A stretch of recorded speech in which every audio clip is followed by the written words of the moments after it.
Folks, Black Star Network is here. Hold no punches. I'm real revolutionary right now. Support this man, Black Media. He makes sure that our stories are told. Thank you for being the voice of Black America, Roland. Stay black. I love y'all. All momentum we have now, we have to keep this going. The video looks phenomenal. See, this difference between Black Star Network and Black-owned media and something like CNN. You can't be Black-owned media and be scared. It's time to be smart. Bring your eyeballs home. You dig?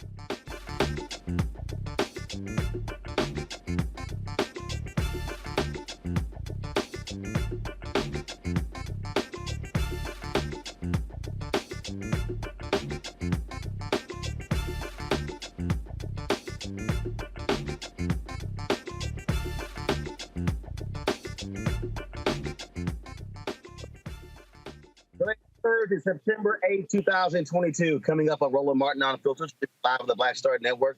Another black man in Columbus, Ohio is killed by police. What is going on in that particular city? We'll talk about that. Today, folks, we lost three individuals. Queen Elizabeth died. Why are people afraid to talk about colonialism, even with her passing?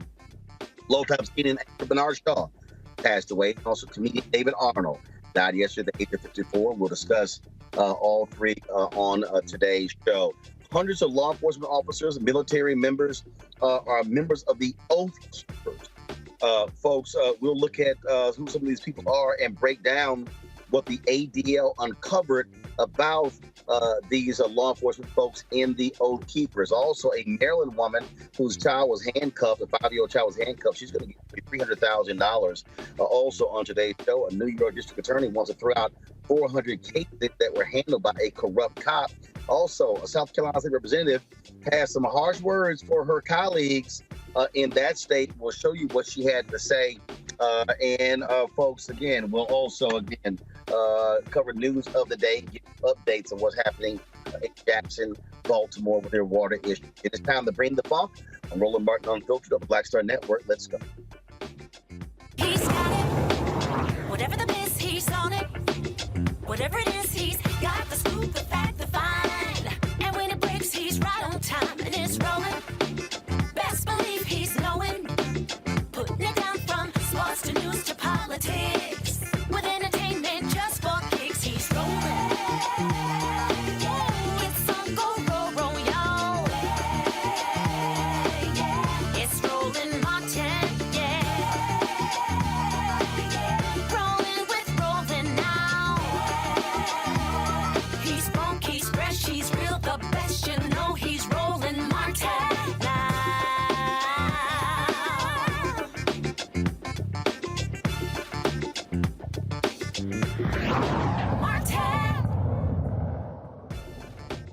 All right, folks. I'm in the nation's capital. Yet I'm not in the office yet because I'm stuck behind.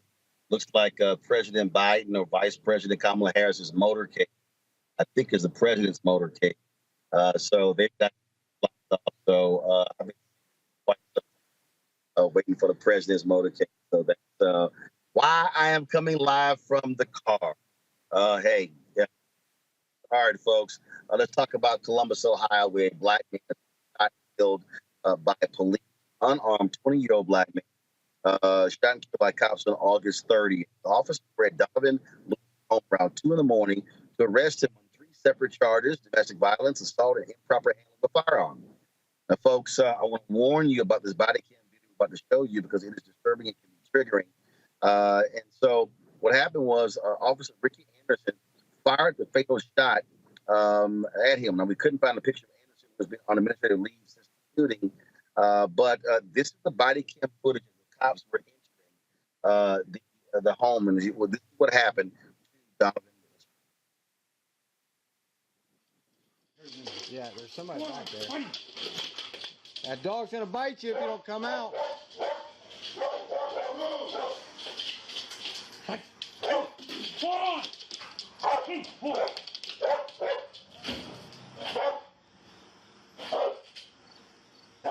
I'll move up. Okay, I'm with you. I'm with you. Somebody got taser. He's got gun. Doors shut. Doors shut.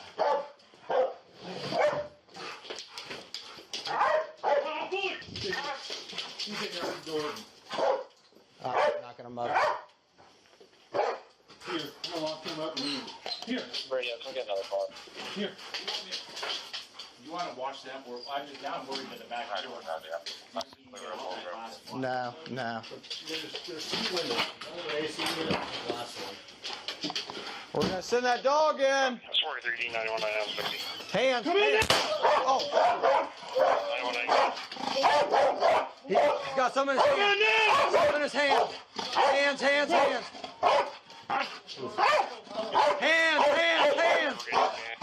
Hands. Let me see your right hand. Come like this. Crawl out here. Crawl out. I'm going. Crawl out here. Get your hands up. All right, cover me. I'm going to go in. I got you. Hold on. I can come up like this. But I mean, I need cuffs. I'm out of cuffs. Hands behind your back. Do it now. Hands behind your back. Call for a 24. Hands.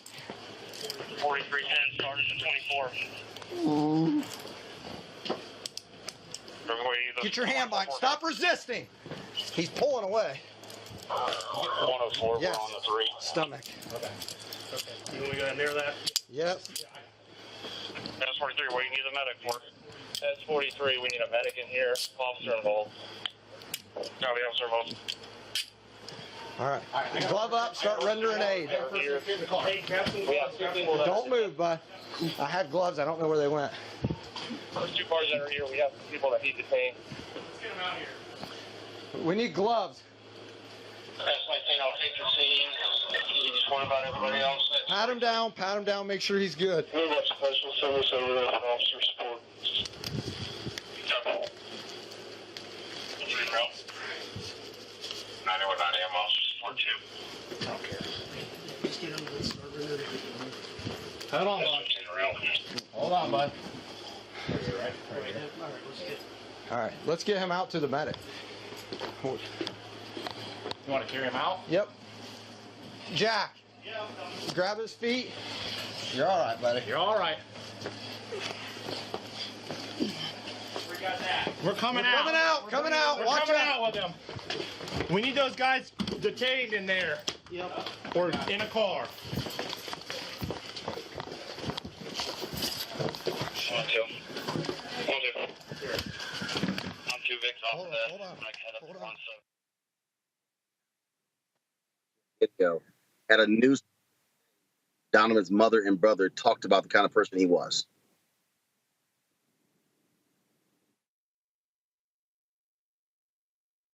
Donovan had the biggest heart. You'll hear that over and over again from many different people who touched him in his life in different places and in different ways, whether it's a teacher, a coach, one of his best friends. He cared about others. He was active in the community, both volunteering alongside the rest of us, and he also he wanted other people to be well. Whether he didn't have anything himself, he would share the last of whether it would be food, money, whatever he had, to make sure that others were safe and protected to the best of his ability. The last week has been very tough. There's a plethora of emotions, from being sad to angry to fear, the fear that it can happen to you as well. It's not okay.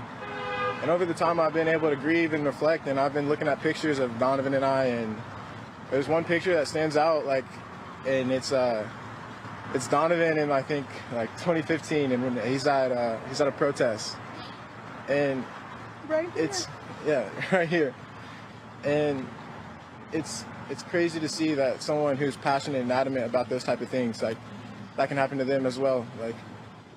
He knew this is not something that's he was oblivious to. We know these things happen, but we're still here asking the same questions. Why? We put in money, we put in manpower, and nothing changes ever. It's the same thing. As people said last week was the 3rd police shooting in 10 days. It's not okay. Things do need to change, and we all know it. Rex Elliott is the Lewis family attorney. He joins us right now from Columbus, Ohio. Rex, glad to have you on the show. This is what I always go back to. That is, how can police apprehend someone without having to shoot and kill them? Yeah, you break it out a little bit, but the reality is in this situation, there were so many things wrong, Roland, that had to happen for this 20-year-old kid to be shot and killed, unarmed kid to be shot and killed, serving warrants in the middle of the night on a misdemeanor charge. Even the alleged felony charge was a year old. There was no emergency for this in the middle of the night. They created a chaotic situation that deteriorated really quickly. And then at the end of the day, Roland, the reality is that police officer opened that door, and Donovan was trying to get out of bed in response to police commands. They were telling him to come out. He was getting out of bed, and he shot and killed him. And there's just no call for it whatsoever. And then after he was shot and killed, the manner in which they treated this kid, they treated him like a piece of meat. He should have been rendered aid immediately. They should have had EMT. They had a fire station right across the street. They could have had first responders there right away. Instead, they messed around. They accused him of resisting arrest when he couldn't even move, and they dragged him out of the house. It's just absolutely despicable what happened here. So, 2 o'clock in the morning. I don't understand that. You can't do that at 4 o'clock in the afternoon or 6 p.m. I don't get that. I don't get it either, and it's got to stop. The chief police here in Columbus, Ohio, Elaine Bryant, immediately after this said that it's important to serve these in the middle of the night to ensure that the people that they are seeking are at home.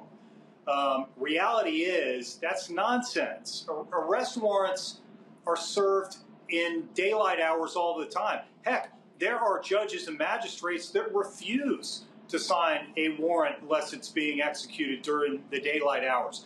There was no reason for this to happen in the middle of the night other than the fact that they knew that they were going into an underserved minority community, and it's my theory that their hope was that they'd find additional illegal activity there. There was no reason for it. Had this happened at 10 o'clock in the morning in the broad daylight, none of this would have happened.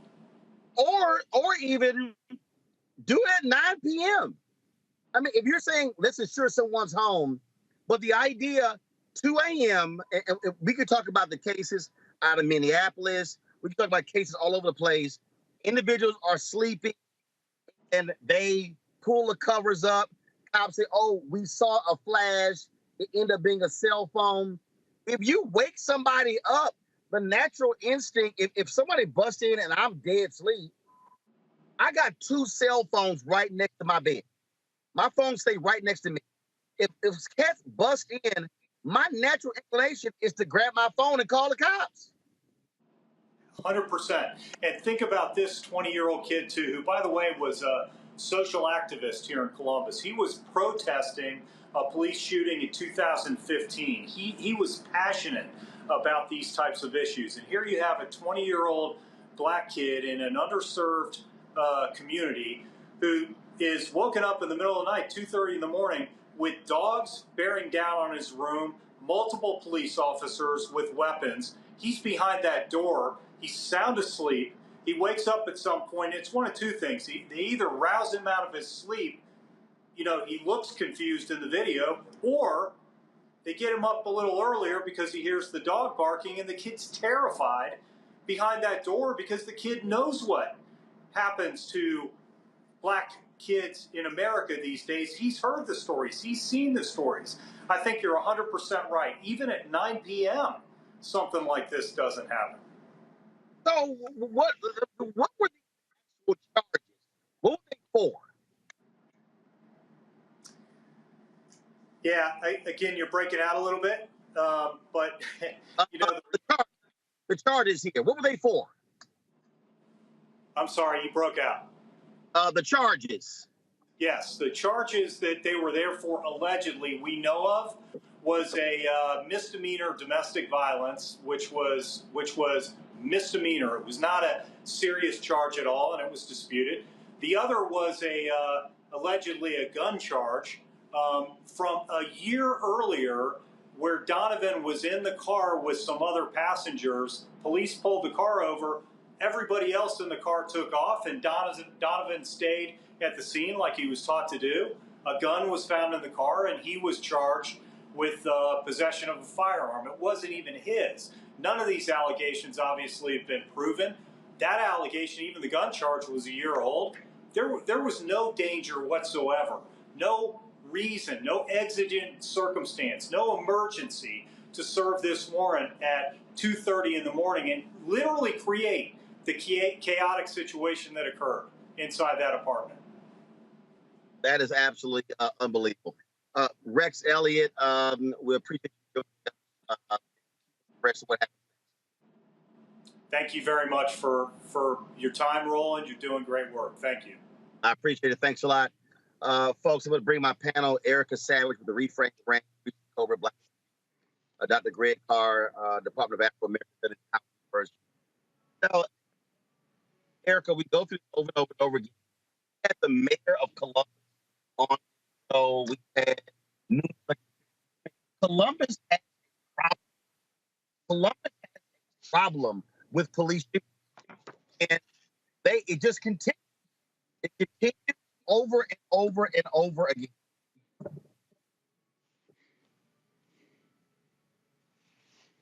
Erica, you got me? It was breaking up a little bit, but I did hear where you said Columbus. Erica, what I'm saying is Columbus has a problem with these shootings.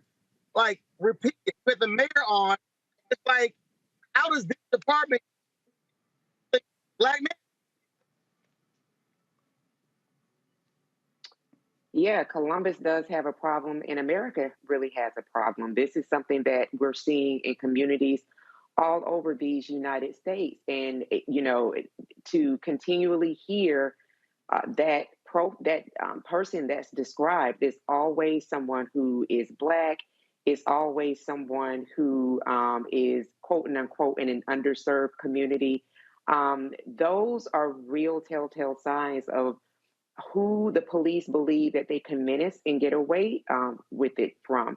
We just saw video footage here last week where we saw the police up close and personally shoot a person who was in a wheelchair into his death. And so when we talk about underserved communities, thinking about those who are disabled, thinking about those who are struggling to pay their bills. I saw the young man is working, at fast food restaurants. So, trying to put food on the table, things of that nature. We continue to see these demographics of people that are harmed by police officers. And so the way in which we saw the officer disrespect the young man after shooting him to death is the way that we have become so accustomed to seeing Black bodies handled, those who are in underserved communities handled. The only way that we're really going to get any remedy around this, and we've talked about this largely on this show as well, Columbus, Ohio is a microcosm for what we're seeing all about the country, is that there are real consequences for these killers, because that's essentially what they are. They were fully armed. They have the element of surprise. They have a dog, and then it's two of them to go and serve a misdemeanor and a felony warrant against a 20-year-old young person. When we see all of that type of arm going into the space of someone who they already know has a decent amount of fear with regard to the police, because he's been active in protest, as we've heard his family say before, and just being a part of the American experience in general, it really leads us to say that if there is not something immediately done about these badged killers, they're not going to stop in the disabled, in the Black, in the poor community. They're really, really going to continue to wage wars against communities that they feel that they have the ability to continue to menace. So this is really another person that is in the grave way too soon because of unhinged assassinators.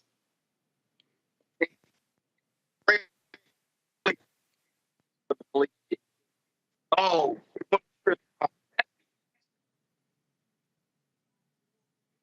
Sorry, Roland. You breaking up a little.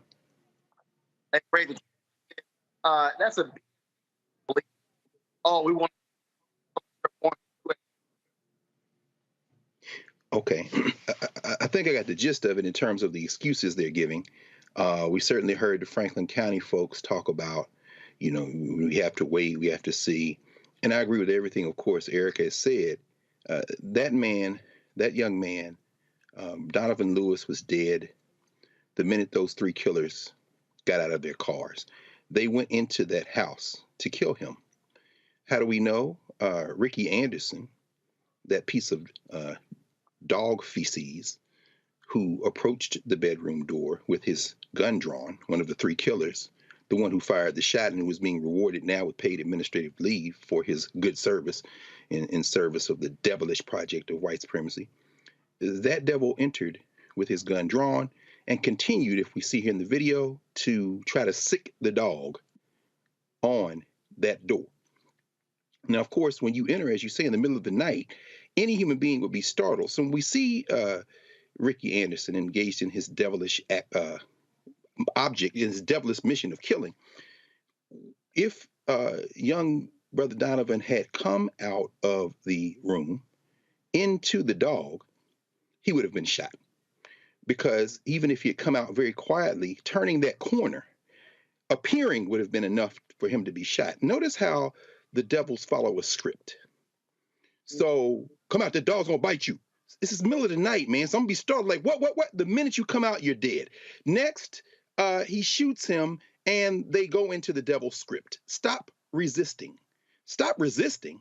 Okay, that's what you're trained to say, the training. People talk about training. Okay, all the people talking about diversity, equity, inclusion, anti-racism. Okay, it's time for you to be quiet right now and pay attention to the devil script of murder that we just heard. Stop resisting. And then next, I'm looking for gloves. Why? Because they want to make sure that if he has some type of bloodborne disease or something, that they don't catch it. You see, what if we lived in a world where every time the killer pulls out their weapon to shoot, that bullet enters wherever the killer has aimed at the person they tried to kill? So when Ricky Anderson, the piece of dog feces, who killed Donovan Lewis, had shot, instead of penetrating Donovan Lewis's chest, it penetrated Ricky Anderson's chest. Of course, I'll leave that to the people writing fantasy fiction, at least in the short term. But then next in the script, we hear pat him down. This man is moaning as his life ebbs out of him, but we hear pat him down. Why? Because he still constitutes a threat. And then finally, as we heard you discuss with the attorney, and as you say, Erica, they took him out like the disposable thing that he was. They're very calm. Minister Aid. No, that's just for the script. And then they toted him out like he was garbage to the trash. This is not going to stop. No. It is not going to stop until they fear for their own worthless lives. This man's on paid administrative leave. While we're on here talking, he's somewhere sitting his ass up, high-fiving his buddies, and getting paid. This will only be stopped when he's dead for killing someone, either by the death penalty or when somebody invents a gun that when you aim it at me and try to blow my brains out, when it's headed for my head, it comes into yours and explodes it like a melon, you piece of dog shit. Reese, I say this all the time when we have these police shootings. You cannot come back from death. Mm-hmm. And if you're the police chief, you've got to say, folks, we can't have somebody die on some misdemeanor warrants. I mean, the goal is not to kill. The goal is to arrest or apprehend. And again, I go back to, it's 2 o'clock in the morning. Mm-hmm. Why? Why 2 o'clock in the morning? Naturally, any natural person is going to be dead sleep. And the reality is, and we know from all the rest of these shootings, they bust in, you can't make no move. There is no natural instinct. If I am asleep, where I don't jump up, grab something, as I said, most people, they go to sleep with their cell phones right next to them. But they're reaching for a gun. You are in absolute no man's land. You're DOA. Right. I mean, well, you said a couple of things that are key. You said we can't have people. Well, we already know that we're not humans to them. There are no humans involved, just like it's dog eats dog as far as that cop was concerned. You said you can't people kill for misdemeanors. Why not? Who gonna check them? Why not?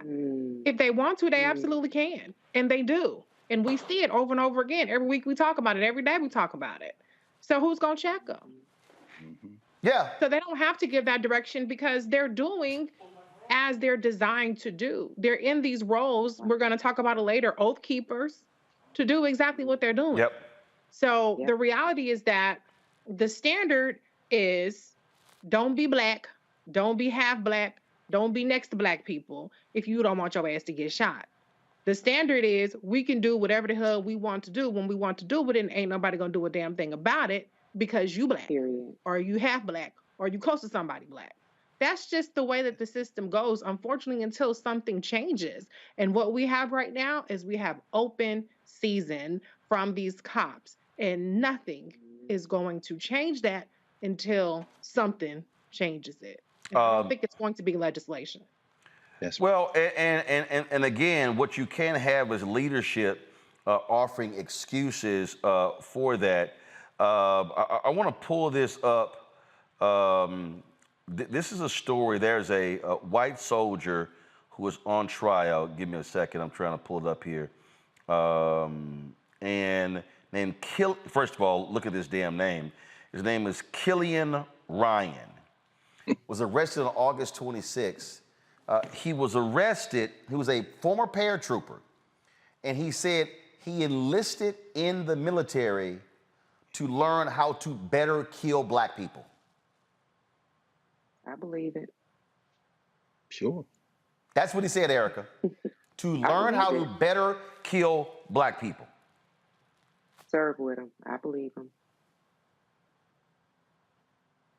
You said you served with him. Explain that for folks who don't know. With folks like that, so, you know, first and foremost, my father was in the military, so I have a background. So, you know, we base housing, moving from base to base.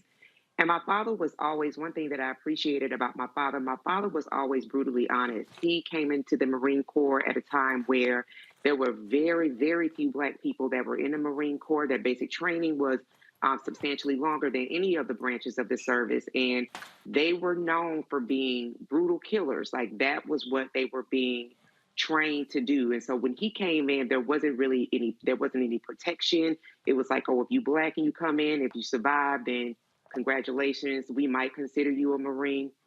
But as we, you know, move from base to base, like, my father would have these real serious conversations with us around certain why the element of our home was the way that it was. And what I mean by the element of our home is that, you know, even though, you know, we're, as we would say in the armed forces, you know, we're armed, we're all one. We know that anywhere anybody goes, I don't care what institution, what corporation, that we're always black first. And so my father was very, very adamant about us realizing that no matter where we went, no matter what our family function was, that we were first black. And so some of the conversations that we would then hear, like, especially as I moved into the military, were not as surprising, because I knew that those people were in the military from the time that I was a military brat. So there are things that you learn that though you may be stationed with someone, you're all on this living facility, that people still see you for who you are first. And so even though there may be a working relationship, you keep that working relationship very much so segregated, because then you don't want to allow, or one does not want to allow who that person really is to show up in a way of comfort where they could possibly cause harm to you or your family. So when I saw those people when I was in the military, I stayed away.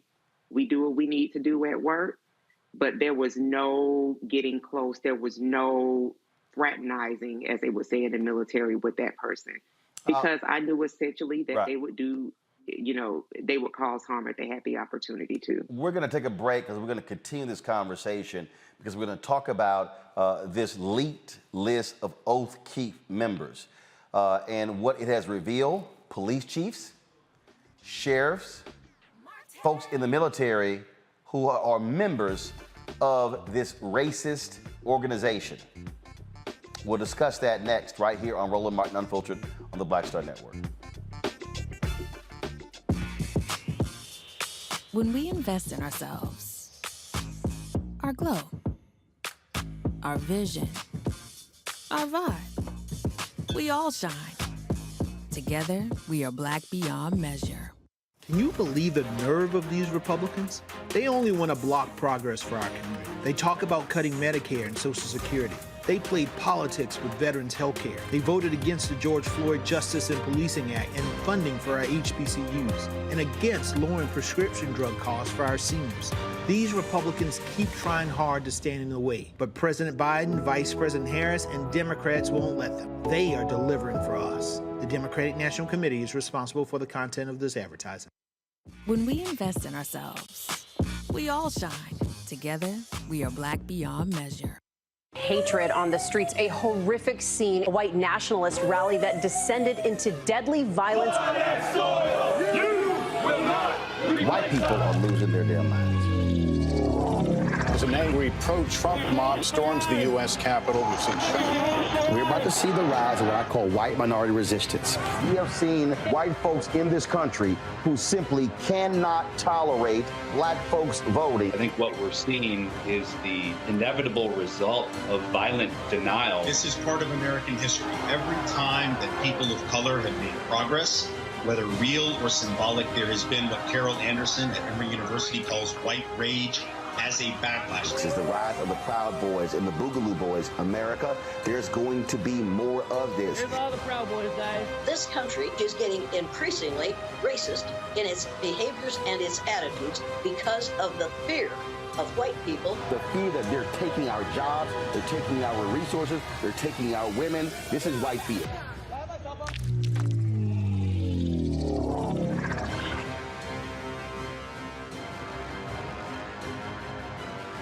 Pull up a chair, take your seat at the Black Tape with me, Dr. Greg Carr, here on the Black Star Network. Every week, we'll take a deeper dive into the world we're living in. Join the conversation only on the Black Star Network. When you talk about blackness and what happens in black culture, we're about covering these things that matter to us, speaking to our issues and concerns. This is a genuine people-powered movement. There's a lot of stuff that we're not getting. You get it, and you spread the word. We wish to plead our own cause. Too long have others spoken for us. We cannot tell our own story if we can't pay for it. This is about covering us. Invest in black-owned media. Your dollars matter. We don't have to keep asking them to cover our stuff. So please support us in what we do, folks. We want to hit 2,000 people, $50 this month, raise $100,000. We're behind 100,000, so we want to hit that. Y'all money makes this possible. Check some money orders. Go to P.O. Box 57196, Washington, D.C. 20037-0196. The Cash App is $RM Unfiltered. PayPal is R Martin Unfiltered. Venmo is RM Unfiltered. Zelle is Roland at RolandSMartin.com. Hey everybody, it's your girl Lunel. So what's up? This is your boy Earthquake. Hi, I'm Chaley Rose, and you're watching Roland Martin Unfiltered.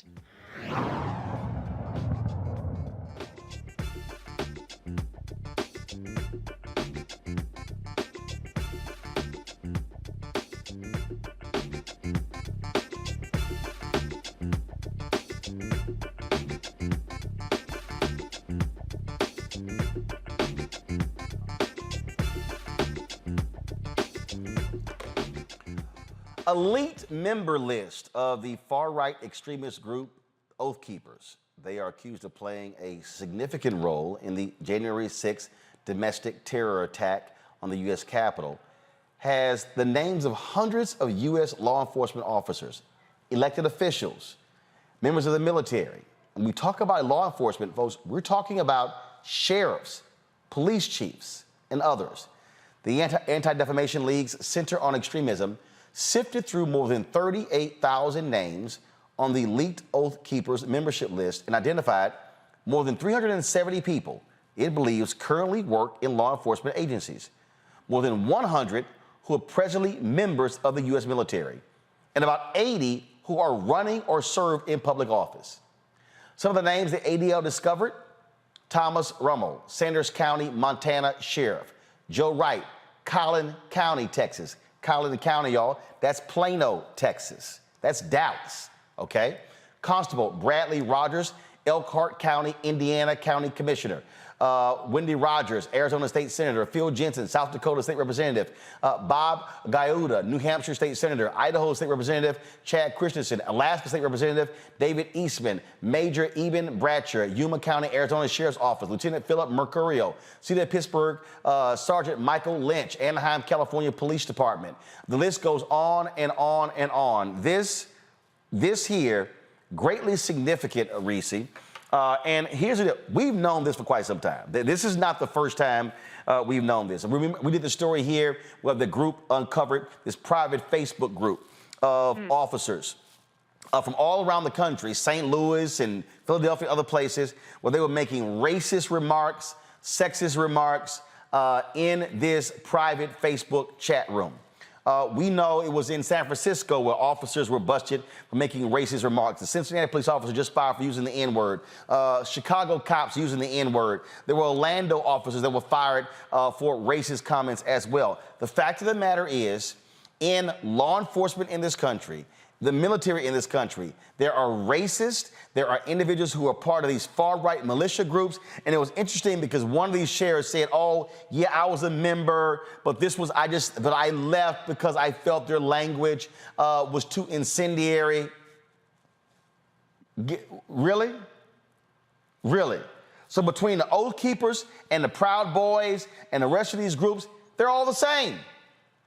Absolutely. But what it really goes to is the fact that these people are not just sitting around having a beer, being buddies. These people want institutional power.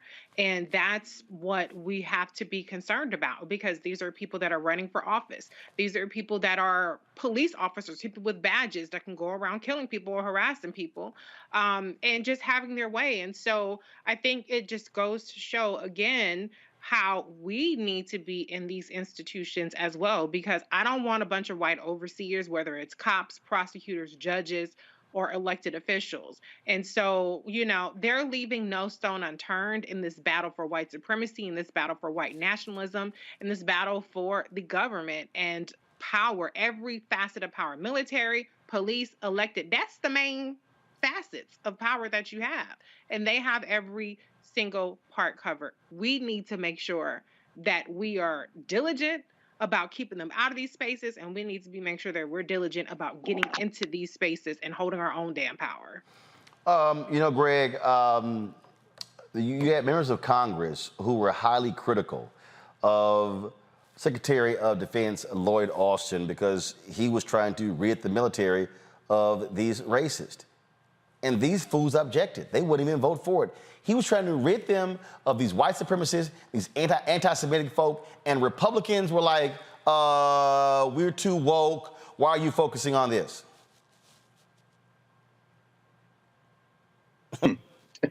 Really? So that tells you right there who today's Republican Party sides with. Yeah, and unfortunately, today's Democratic Party, too. And today is a day I think we are reminded of that, even as this 96-year-old Queen of England goes off to meet her ancestors. And I hope on her journey that it's peaceful, and then when she gets there, they have a segregated heaven so that she don't run into the millions of non-white people who she ruled over for 70 years. But there will be people who stop and say, well, we should, she was the queen. We'll just pay our respects. Okay, it's the same thing. Let me make the connection. And what Reese said is very important for us to understand. Institutions that do not protect you are not institutions that serve you. When I say the Democratic Party, too, I don't mean the Democratic Party is like the white nationalist party. What I mean is, unless you're going to take action against white nationalism, you are supporting soft white nationalism. There is no protocol and there is no decorum when someone has their foot on your neck. These white nationalists are determined, as Reese said, to rule or ruin. They have weaponized beyond the paddle rollers who are in uniform. And again, we're obsessed with uniforms because of the slave mentality we've been given. That's why some people gonna cry crocodile tears when they see Charles III, the new king, in a uniform, and everybody in uniforms. They just love watching uniform. We have been trained to respect the uniform. Well, we should have no respect for the uniform. And that includes people who ostensibly say they are on our side, who do not take action and break the back of white nationalism. Now, these Oath Keepers, we heard the sheriff there in Chesterfield County, Virginia, Sheriff Stewart, evoke First Amendment rights. They have First Amendment rights. Understand the strategy now is to use the First Amendment to weaponize every white nationalist in the country.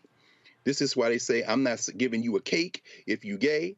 This is why they say, I get to come out and scream in your face and spit in your face, and you can't do anything about it. Take it back to Reconstruction and the Cruikshank case, when they murdered black people in Louisiana and then said, well, it wasn't really race. It was them in a political assembly. The point I'm trying to make is this. The Oath Keepers are not criminals. They are supported and abetted by the structure of this government at every level. Black people are not safe in the United States of America. We're not only hunted, as Reese said, by those in uniform. We are not protected by those who ostensibly claim to be against them, because when these white nationalists and their full-throated white nationalism stand up in legislatures and refuse to do anything about it, well, then everybody else says, well, we'll just have to keep fighting. We'll just keep trying to persuade them. We're fighting for the soul of America. It has no soul. Either you break the back of white nationalism or this country is going to explode, because people will finally get the message that the only thing we can count on to protect ourselves is us. And at that point, you don't have a country. And perhaps you shouldn't have a country.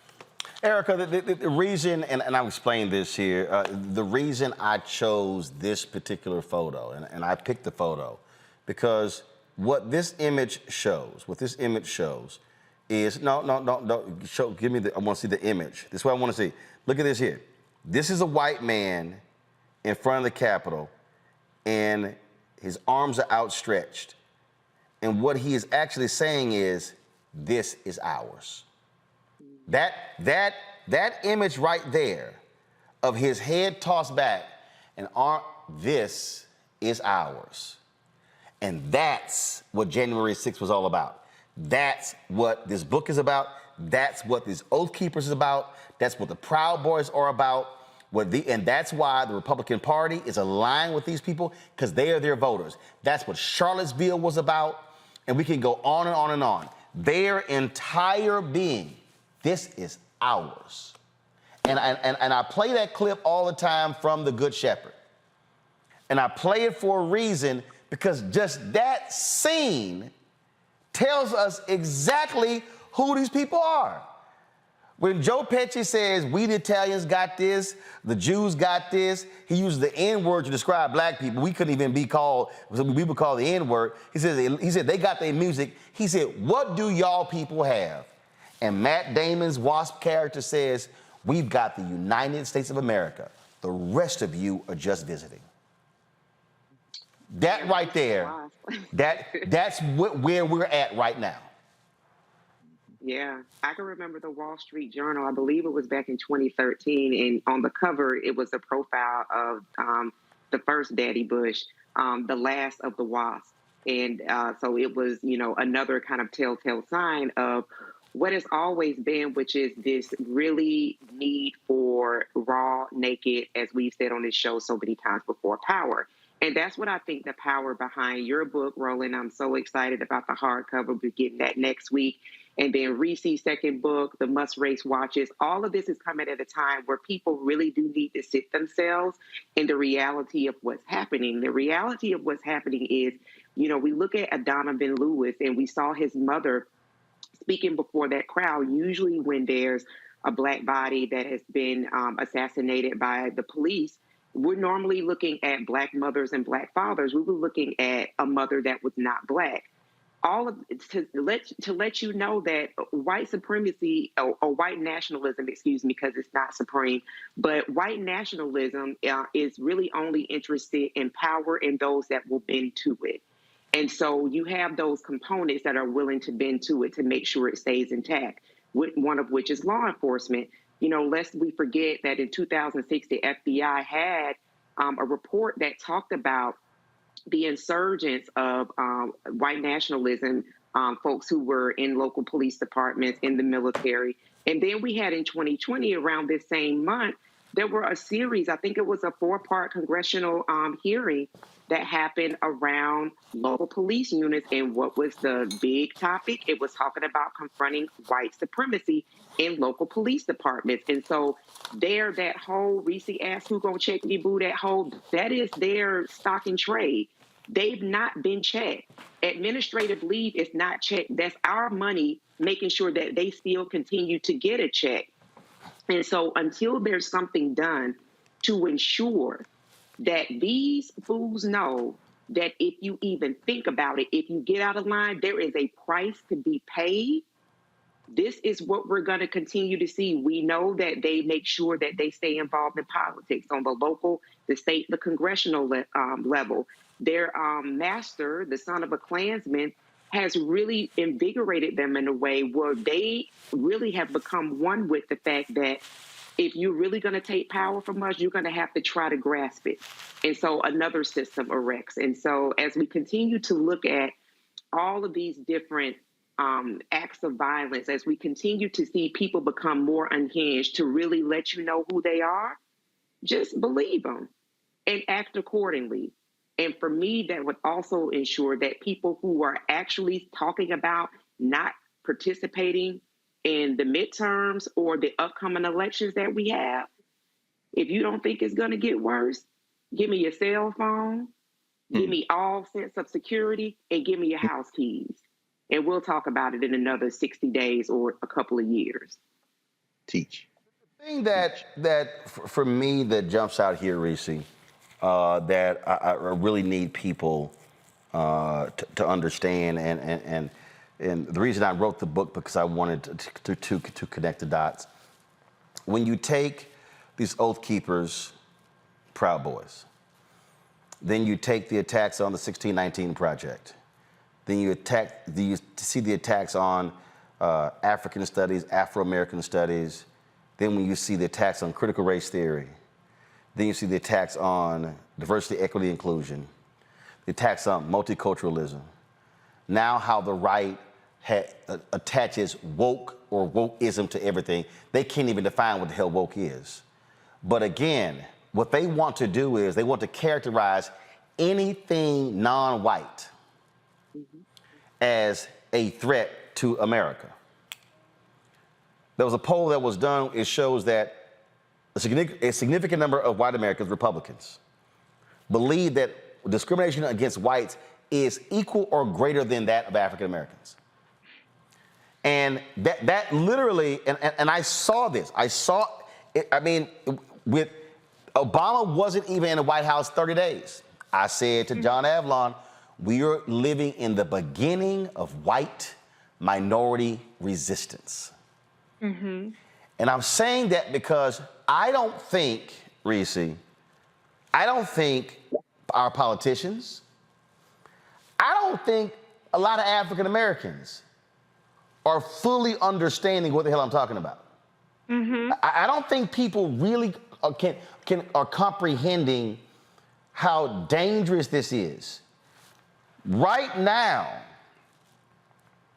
you have the Supreme Court that has decided to take a case out of North Carolina, where Republicans are asserting that the state legislatures can overrule the will of the people and they don't have to follow any voting laws whatsoever. Mm-hmm. And you got this guy, Leo Terry, who led the Federalist Society, and this billionaire has given him $1.6 billion to spend any way he wants to. Yep. And they have filed an amicus brief with the Supreme Court endorsing these ideas. This thing is so dangerous that a group representing 50 of the nation's state Supreme Court chief justices issued their own warning to the Supreme Court not to rule in its favor. So what these white nationalists are trying to do, and I need everybody who's watching, who's listening, to understand the depths of this. What they want to do is they want to freeze in place any gains, strip away, take away, because they see what the numbers look like. And let me say this to my white Latino friends. You're not white. And so we got to talk to white Latinos who are operating with a white mindset and saying, well, I'm going to choose with the white folks versus Latino folks, and understand they ain't riding with you either. Mm-hmm. This is a threat to our children's children. And so when I listen to all these yahoos, these black folks who are following some of these old ignorant people out here, I ain't voting for this, I ain't voting for that. Trust me, Donald Trump told you after 16, he told you thank you for not voting. Mm-hmm. Because what they want to put in power, they are going to do. Yeah. And if we don't participate, we just making their job easier. And folks then gonna realize, oh hell, what did I do? Right. And now it's too late. Right. I mean, this might be the last election where across the country, we have national citizenship, where we have state citizenship even.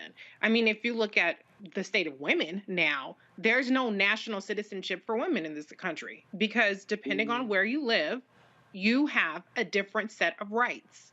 So that's the end of American citizenship for women. In Texas, you cannot get an abortion for any reason except for saving the life of a mother. But you have people like Doug Mastriano in Pennsylvania who want to eliminate even an exception for the life of a mother. Same with Herschel Walker in Georgia. Same with Marco Rubio in Florida. So they're not done yet. They're playing for keeps, and they are tackling every single issue. They're tackling defunding public education. They're tackling stripping you of your health care. They're tackling women's reproductive rights, which is birth control is next.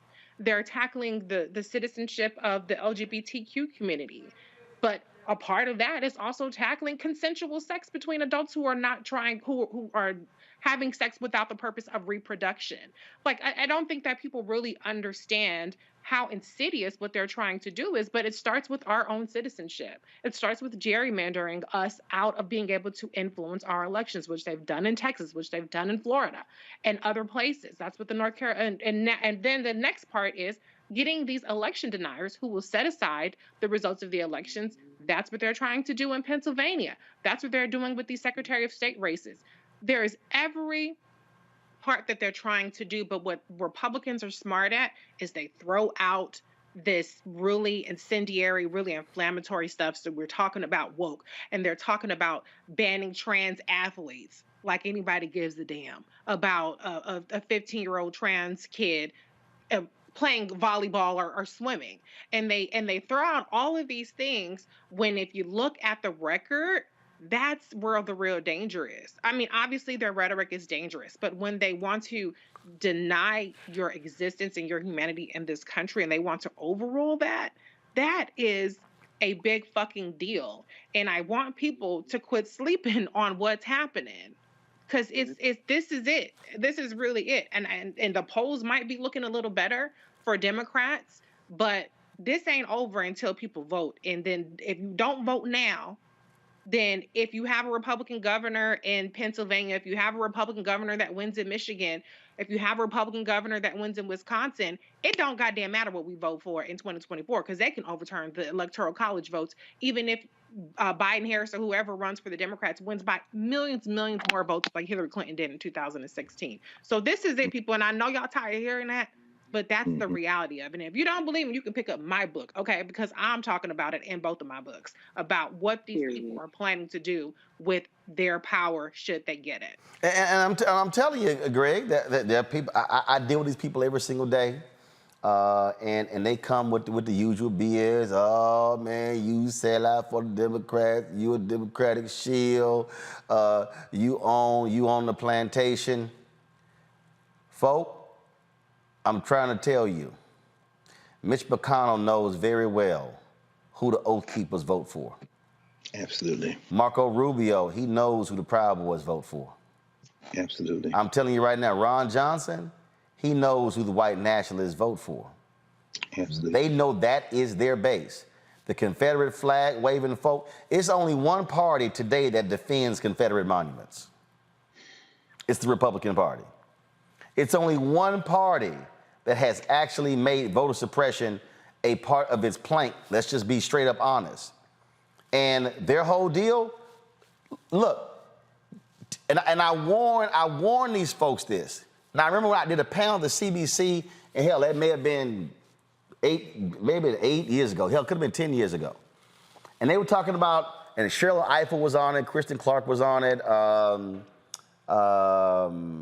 Actually, I think he's now in the cabinet, the Biden cabinet. He was Secretary of State of California, and they kept talking about black and brown. I said about voter suppression. I said, y'all. I said, y'all better stop overlooking white folks.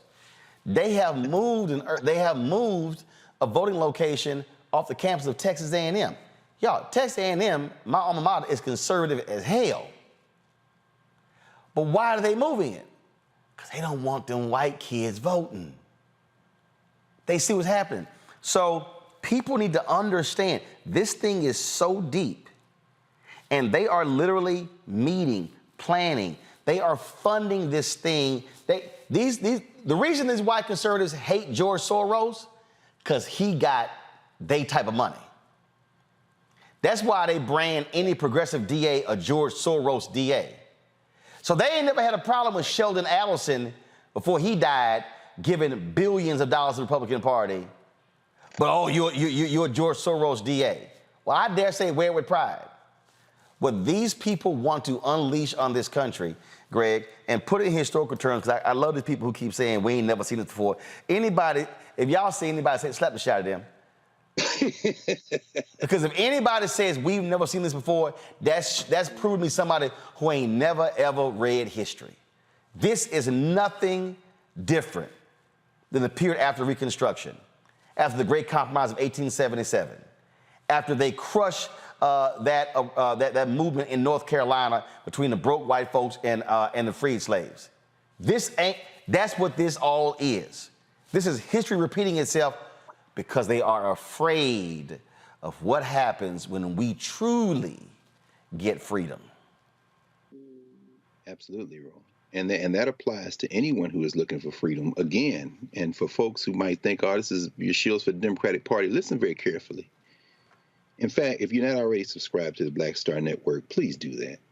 And tell other people. Everybody here probably already is. So you need to tell 10, 20, 1,000 other people to subscribe, because this is the only place you will hear things that might be mentioned other places or even discussed other places, discussed in this way. And trust me, this is the only conversation that matters, because to evoke Elijah Muhammad, and Paul's here to note the passing on the 27th of August of Ava Muhammad, who was the chief spokesperson for Minister Louis Farrakhan, friend of mine, very important sister, lawyer out of Columbus, Ohio, by the way, who made transition. And I think about the Nation of Islam when they said that when this country falls apart, it's going to be the shock of the hour.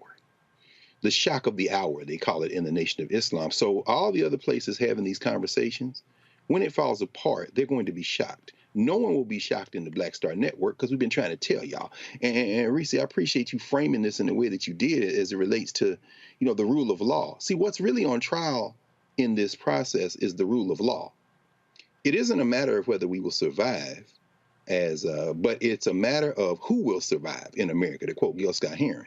So, Roland, when you say that the Democrats are not for maintaining the statues, well, I wonder, because you see, many of the statues in the South, as you know, are on private property. When I watched you interview the great Fred Gray last month, in the conversation you all were having, he talked about with great pride that they're going to get one of those Confederate monuments down there in Montgomery, and that the Fred Gray Road and Rosa Parks Road, Martin Luther King now abut that public land. They can do that. But here's the problem. Many of those Confederate monuments are on private property. And the problem we have with the Democratic Party is they draw the line, because they think that there's a rule of law in this country, at the First Amendment. So they say, well, we can't do anything about those on private property because they have the First Amendment right. Well, sir, you've mistaken the concept of rule of law for white nationalism. They're hiding behind the First Amendment. The same thing with gerrymandering, as you just raised. Again, you're not going to see this anywhere else. This Rachel Maddow, Joy Reid, I'll just start naming the names. It really doesn't matter. You're not going to hear this conversation,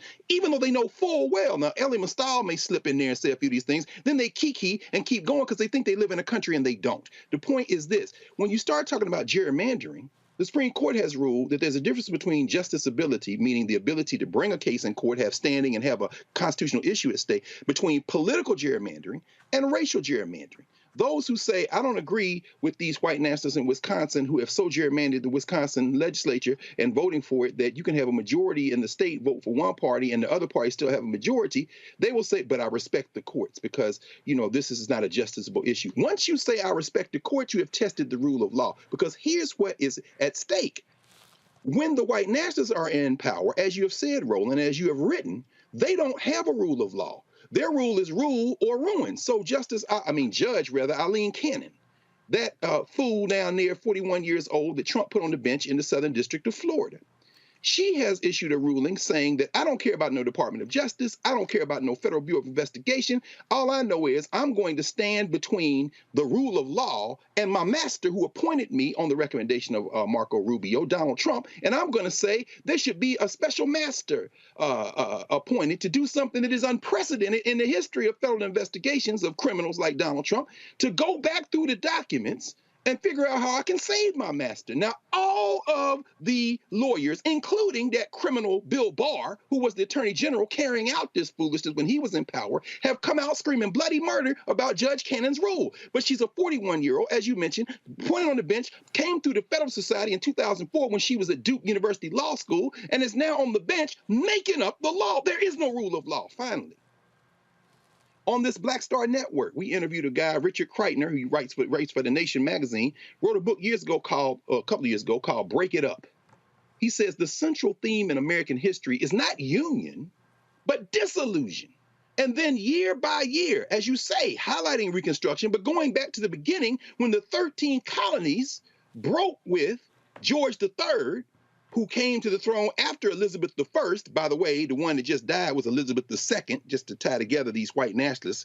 And then the guy who's on the throne now, Charles III, his predecessor, Charles II, was the one that signed all the warrants that brought us ass over here to speak English. But at any rate, those 13 colonies broke with Great Britain, and that was the only thing they agreed on. When the minute they started the United States, the New Englanders wanted to get away. The South wanted to get away. And then he follows it through the history of the United States. George Washington, when he left office, he was terrified. He said, because once we push west of the Alleghenies, all those places are going to create their own country. You get to the Civil War, South Carolina left because they had been trying to leave since the beginning. And the only thing kept this thing stitched together are people who look like you and me, because we were in enslavement. And the minute we saw a crack and a chance to advance our interests and got a few guns, we ended the damn Civil War because the South was looking on the verge of winning. Remember, they didn't have to conquer New York. They just had to keep the North out of the South. And Gettysburg is in Pennsylvania. It is not in Georgia. The point is the South was on the verge of winning the war. And winning for them looked like secession. And then they were going to link to Mexico, link to Latin America, and create a whole new confederacy. My point is this. From that moment, Reconstruction, to where we are right now, it has been non-white people, chiefly black people.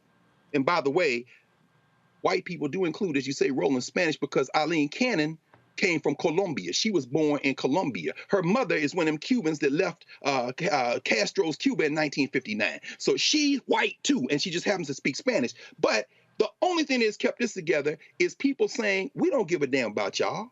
But if you believe in your own rule of law, we can force you to stitch this thing together long enough for this to get some room to operate. But when this thing collapses, it doesn't mean that we're going to die. Don't be scared, as you say, Roland. People say, y'all shield for Democratic Party, Republican Party. Shh. People don't like me. You know, some of my friends who are on the radical left say I told them to shut up, and they mad about that still to this day. So I'm not going to say shut up. I will. Shut up. Well, no, I'll just say, as John Henry Clark said, be smart. Don't get mad. Get smart.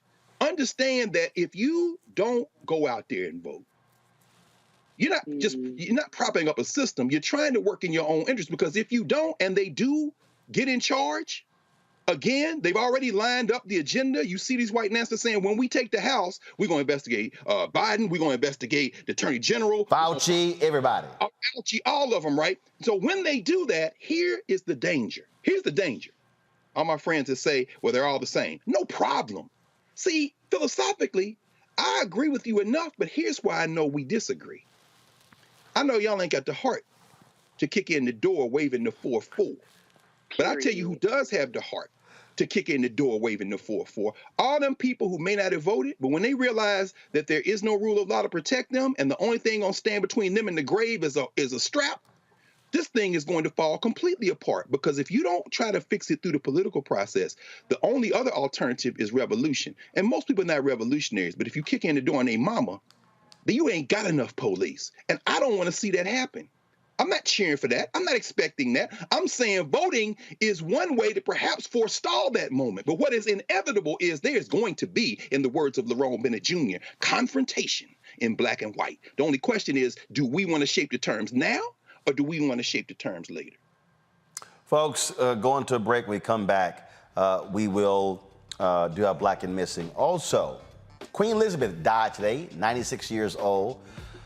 It has stirred a lot of emotions. The British are mourning her death. The Irish are cheering her death. There are people who are angry with black subjects, saying, how dare you be upset? But did they tell the Cubans that when Castro died?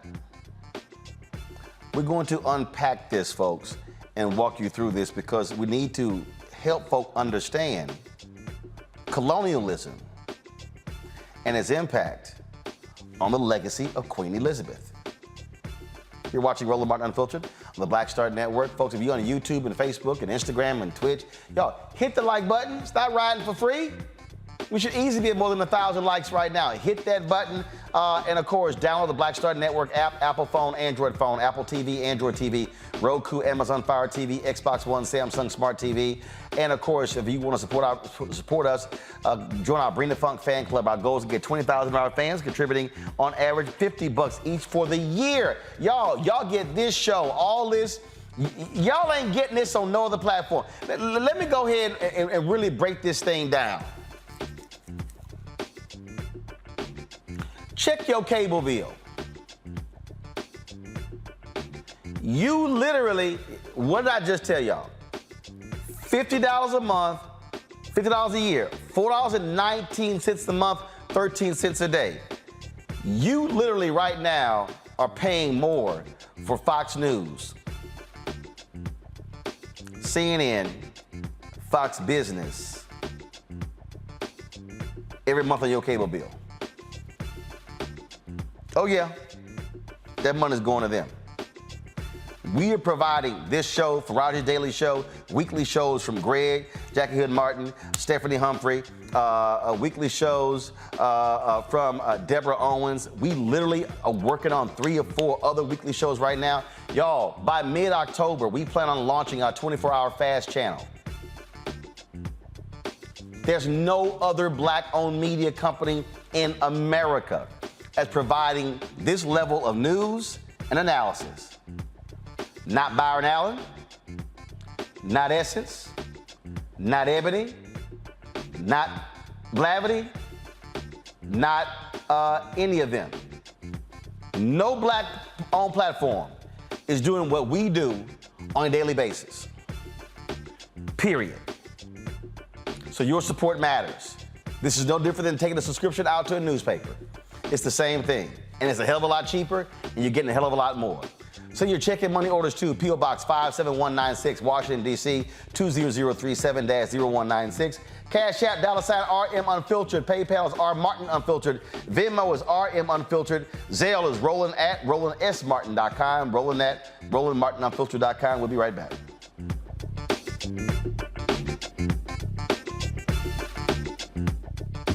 When we invest in ourselves, we're investing in what's next for all of us.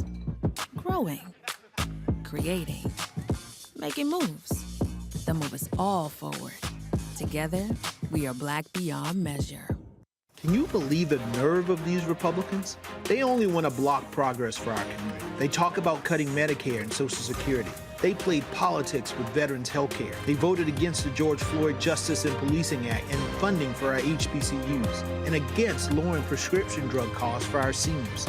These Republicans keep trying hard to stand in the way, but President Biden, Vice President Harris, and Democrats won't let them. They are delivering for us. The Democratic National Committee is responsible for the content of this advertising. When we invest in ourselves, our glow, our vision, our vibe, we all shine. Together, we are Black beyond measure. Hi, I'm Vivian Green. Hi, I'm Wendell Pierce, actor and author of The Wind in the Reeds. Hey, yo, Peace World, what's going on? It's the Love King of R&B, Raheem Devon, and you're watching Roland Martin Unfiltered.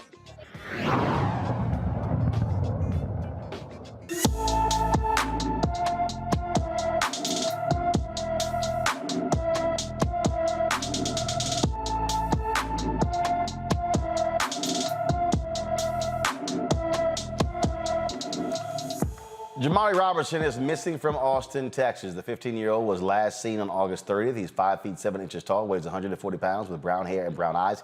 Any more information about Jamari Robertson should call the Austin Police Department, 512-974-2000, 512-974-2000.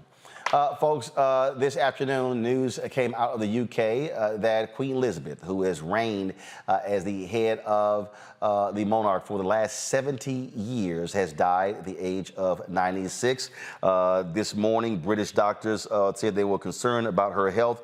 Her family rushed to her side. She passed away at her summer home there in Scotland. It has unleashed a wave of mourning there in Britain for the head of the monarch.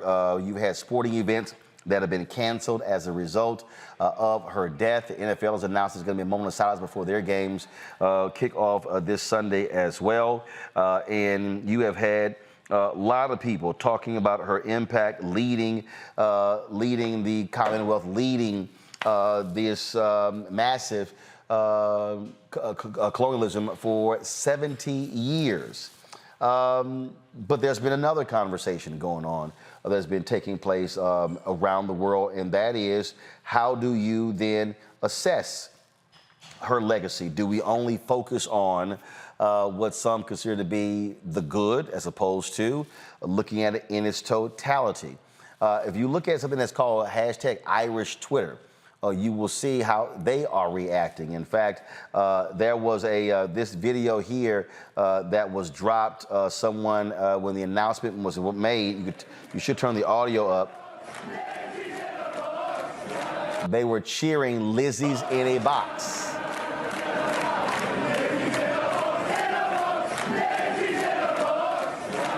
In fact, other parts of the country, I was there was some video that I pulled up. This was a scene outside of another area there in Ireland.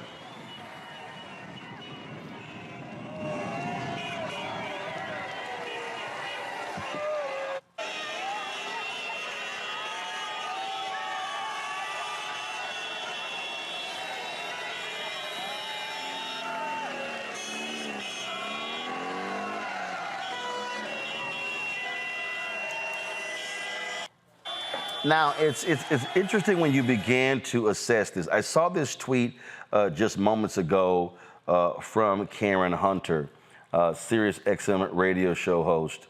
And she said to folks, she says, FYI, it's spiritually tacky to celebrate the death of anyone. Okay. So, and then she had a second tweet where she said, give me 1 second. She said, that said, Black Twitter, Irish Twitter, and them are going straight to hell. And some of these reactions are mad funny because two things can be true. What we've seen here, I was a little bit earlier, I saw a tweet from Eric Erickson, and he was not happy at all with journalist Wesley Lowery. Allow me to find that.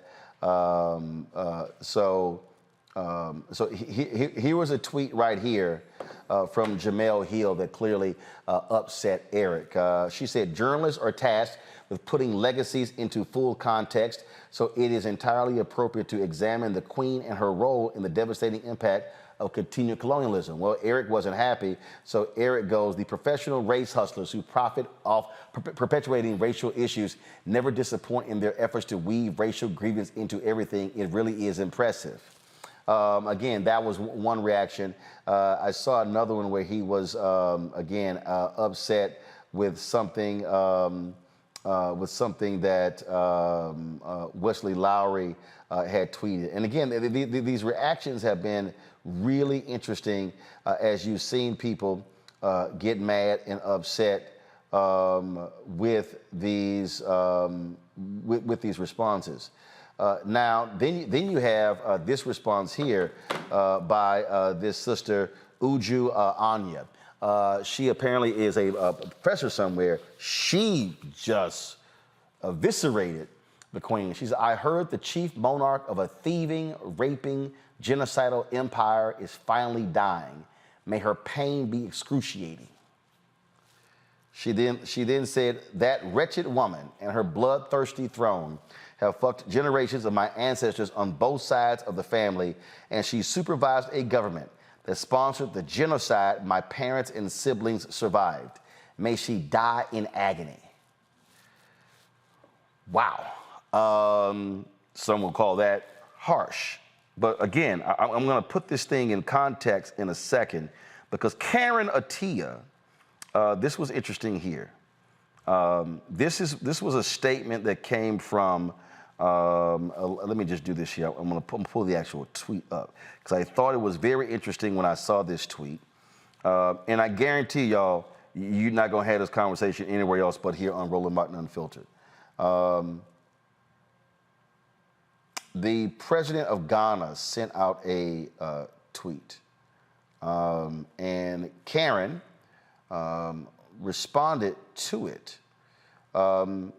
This is what the president of Ghana, Nana Akufo-Addo, tweeted. My thoughts and the thoughts of all Ghanaians at home and abroad are with Queen Elizabeth II, the British monarch and the head of Commonwealth, the organization of which Ghana is a proud member, and her family in these difficult moments. I wish her the best and God's blessings. But this is what Karen tweeted. The UK rejects visa applications from Africa at twice the rate of people from other parts of the world and is still holding on to cultural items it plundered from Ghana. But sure, let's kiss the ring. Wow.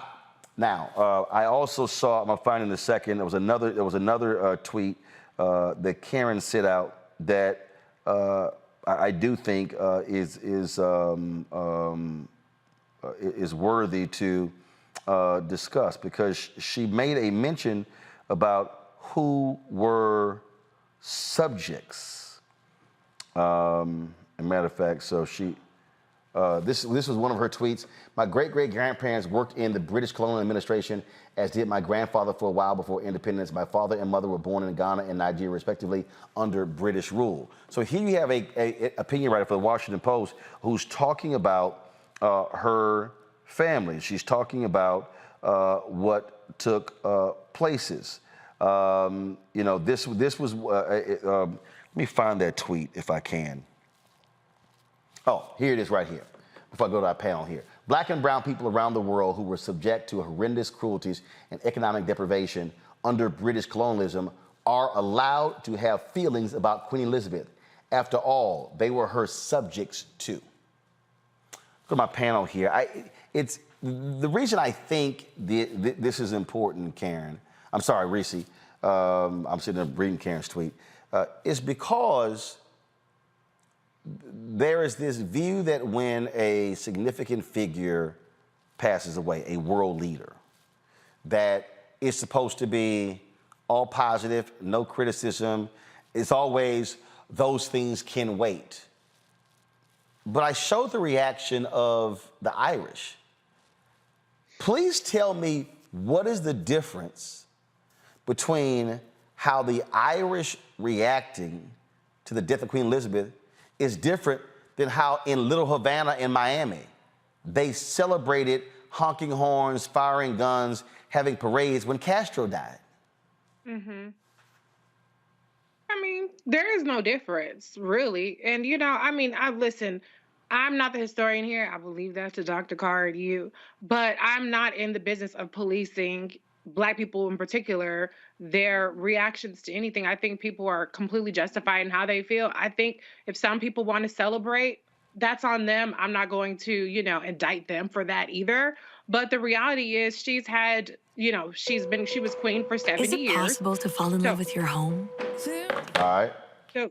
So she's had 70 years of pomp and circumstance and kissing the ring and everybody bowing before her. And so if people want to have an honest evaluation of her record and what it means beyond these crown jewels that are stolen from Africa or these pageants that they put on, I think that that is perfectly reasonable in this moment. See, this is an example, Erica, of what I was talking about earlier. People who literally ain't read shit. Because what we do is we go, oh, Queen Elizabeth, oh, she was just, you know, she was this nice figure, this nice woman, grandmotherly, and walked around in big hats and jewels and robes and all that fun stuff. Had some kids and princes and princesses and all that sort of stuff. And people think it's all fairy tale, but the reality is that government ruled a large part of the world, ruled African nations, was a brutal regime. So it shows to me that a sheer arrogance, especially of white Americans, who refuse to acknowledge what life was like for folk who were under colonial rule. Yeah, it's par for the course. You know, they feel like they are in charge of Black people, Black labor, Black thought, Black feelings, but are free to have their own. You know, you're talking about all of those nations that monarch has ruled for since 1627, and just thinking about it wasn't that long ago in the 1960s that Barbados was given autonomy, and we know that the complexion of Barbados is reflective of ours. So when we talk about policing, you know, there's definitely over-policing of Black folks, period, in this country and beyond. I think that also goes to emotional reaction, because some of the stuff that I read on Irish Twitter, I mean, it was just like, it was cold-blooded. They gave no fucks about what they said with regard to Elizabeth's departure.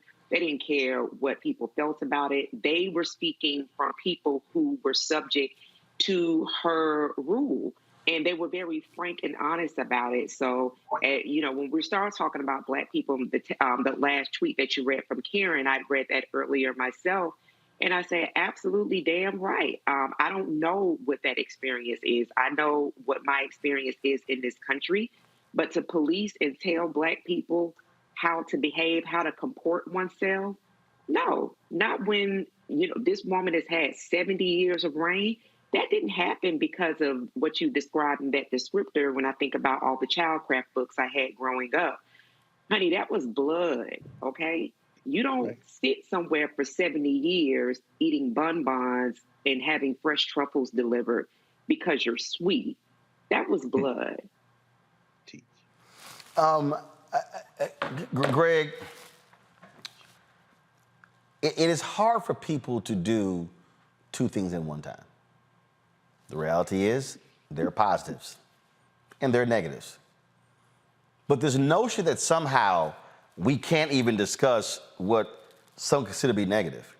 I mean, if we're talking about how do you assess the legacy of Queen Elizabeth, it cannot be from a white Anglo-Saxon European point of view.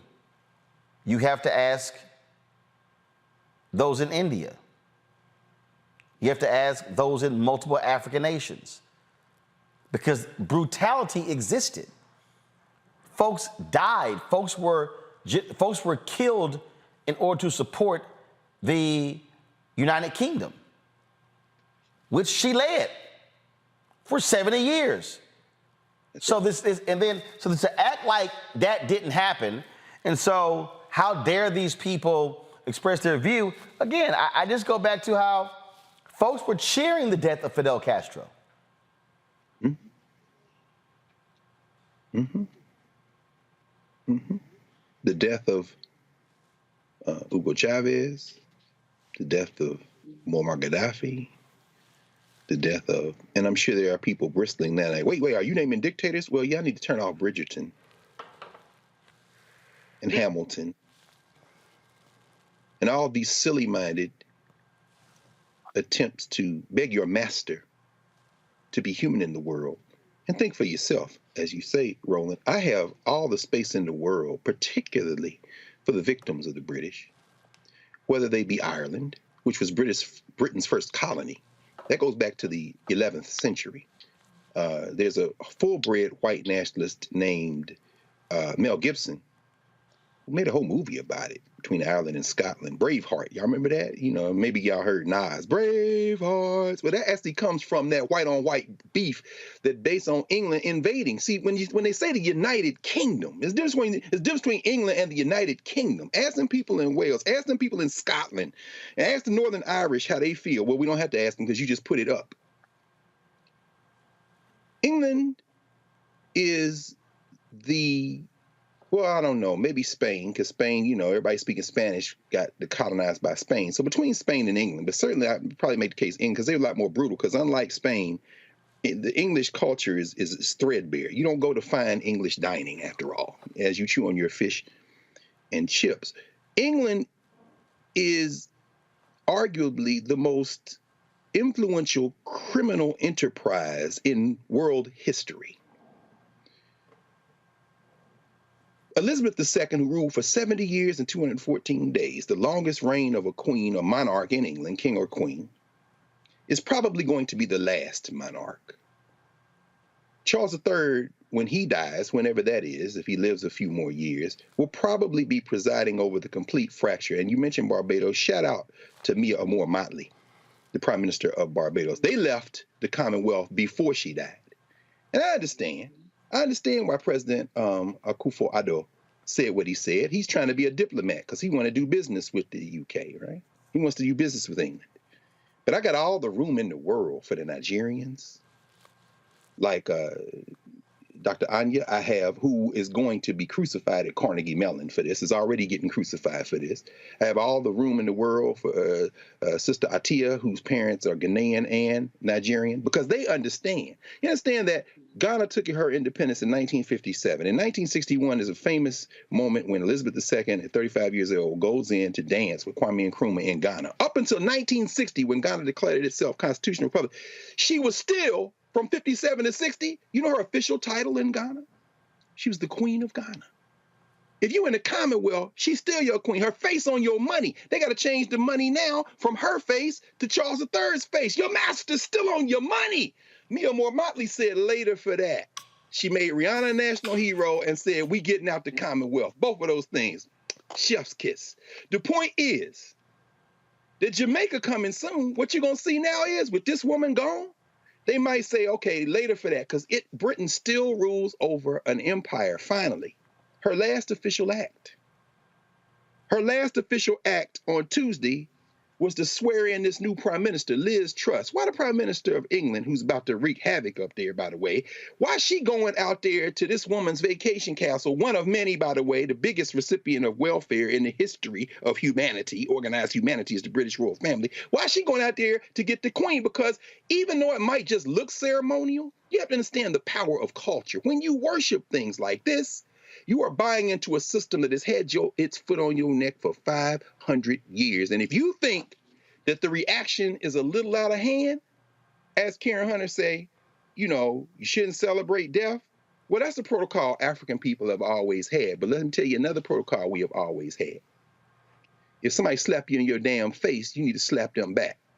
And Elizabeth II, following in the long line of British murderers, been slapping the world in the face for centuries. So go on into the next phase and pray to God that you don't see Gandhi, and Nehru, and Nasser, and pray you don't see Kwame Nkrumah walking around wherever you going, and you better not see nobody from the Caribbean, the Jamaican Blue Mountain Maroons, and oh my God, if you running them niggeros from Barbados, you in real trouble, Elizabeth II. So all we can say is, when we get over there, and I'm going to tell you what's going to happen in 80 or 90 years when baby Archie make it over there, you and him and your husband, who call him a monkey, they're going to have another kind of conversation. But I'm going to stop right there.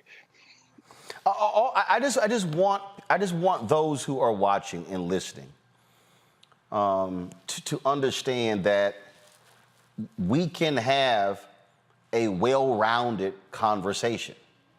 Yes. And I just simply think, Erica, Reese, and Greg, this is a perfect example of a failure in this country. When there's a mass shooting, there's no time for that. This is a time to only think about, the bodies aren't even cold. Some breaking news. Multiple people shot in downtown Uvalde a few moments ago. What? A few moments ago, police were responding to multiple people shot in downtown Uvalde, Texas. Just 4 months after 19 kids were gunned down in the school, 2 adults. That's the thinking in this country. Oh, no. We shouldn't be discussing those things right now. Don't bring those things up right now. But no, we should. And I think it does a disservice to people today who have no understanding of history, to not look at the entire life, career, and the spectrum of Queen Elizabeth, just like when Ronald Reagan died. Oh, no. Reagan was a great man. So we are to ignore all of this? No. I don't celebrate someone dying. We got the news today. Longtime CNN anchor Bernard Shaw died at the age of 82. Many of us remember him from covering the Iraq War. He passed away. Last night, I got the terrible news that comedian David Arnold, 54 years old, died as well. No one celebrates death. We mourn those who died. People are mourning Bernard Shaw, but guess what? Bernard Shaw gave an interview with NPR where he said he missed a lot of things in his family because of things that he was covering, and he said it wasn't worth it. So think about it. People are honoring the journalism of Bernard Shaw, but Bernard Shaw said himself, of all things that he missed, it wasn't worth it. So I just want people to have... You knew him. Why did he say that? Why do you think he said that? Ron? Easy. I think because when you are...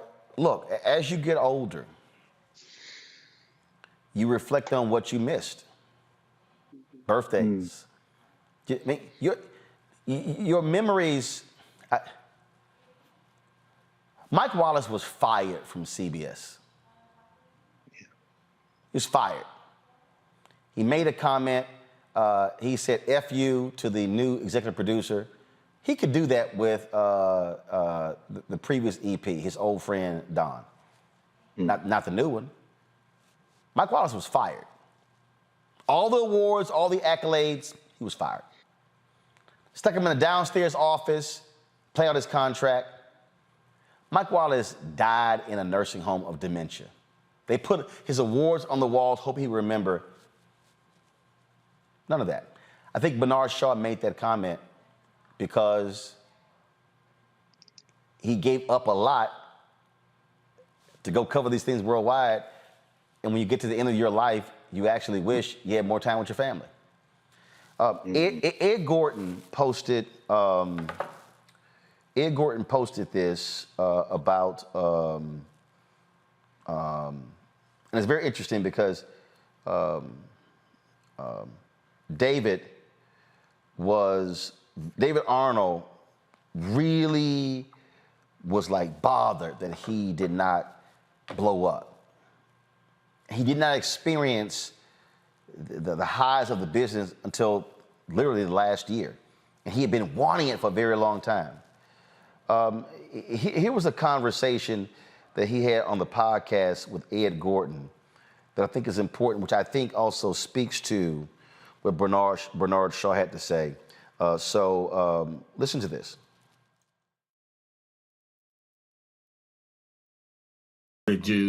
Yeah. What's the end of the road? And by that, I know people don't like to think about, particularly when you love what you do, the end, but there is, the end of your driveway, you make it home, you're satisfied. What is that for you? This is what I will say. Lately, in the last couple of years, with the success that I've had in just what I've had now, I'm learning to stop and start enjoying the things around me that I do have. My daughters are 15 and 17.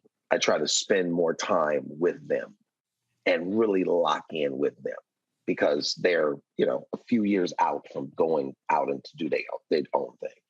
Spend more time in locking in with my wife, trying to do things that I enjoy, right? Because I'm still going to do a sitcom. I'm going to do that. I know that's going to come my way. I don't know how long I'm going to do it, but I know I'm going to do it.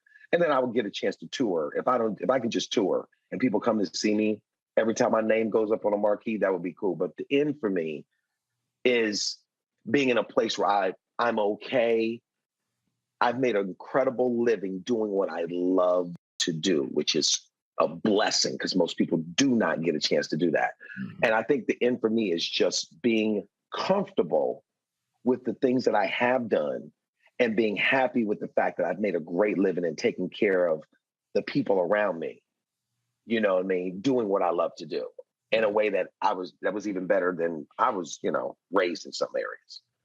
Well, look, man, I told you when we first talked, I'm a big fan. I appreciate all I that was you're so doing. shocked. I was like, this ain't. You can see more of that on Ed Gordon's page. David Arnold, folks, comedian, dead at the age of 54 years old.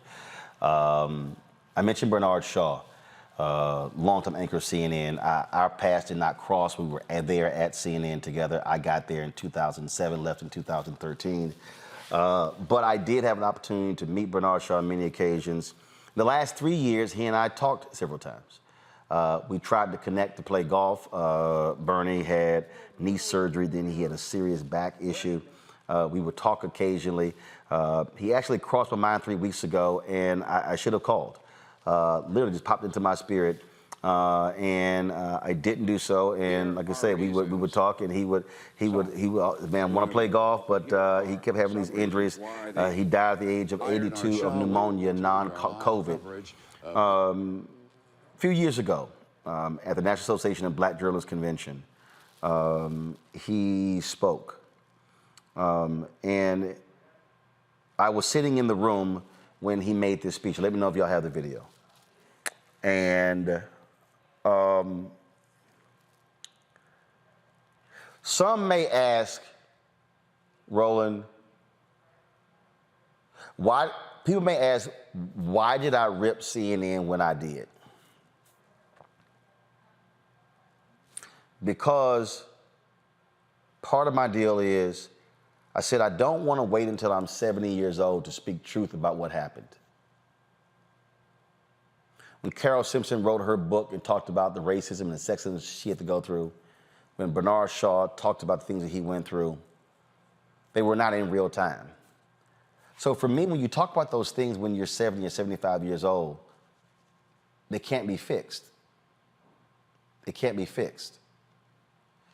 And so I sat in that room and I listened to Bernard Shaw give these words, and I said, you know what? Leave it right there. We're going to pick it up right there. Part of my whole deal is, no. Somebody has to speak truth while it's actually happening. And he said something to white men in that room in 2007 that actually applies today. He was presented his Lifetime Achievement Award by Gwen Ifill. She's no longer with us either. Here's Bernard Shaw speaking to NABJ 15 years ago when he got the Lifetime Achievement Award at our national convention in Las Vegas.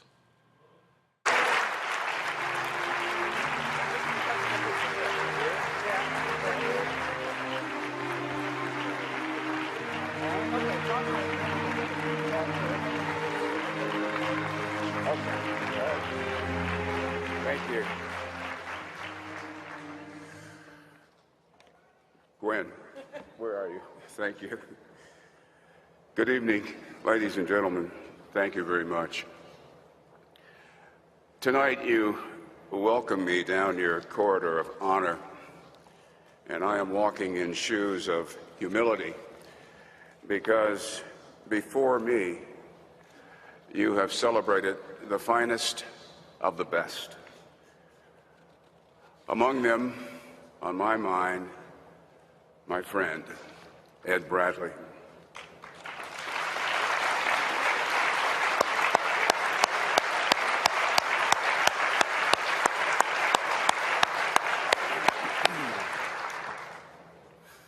Confession. I feel uneasy.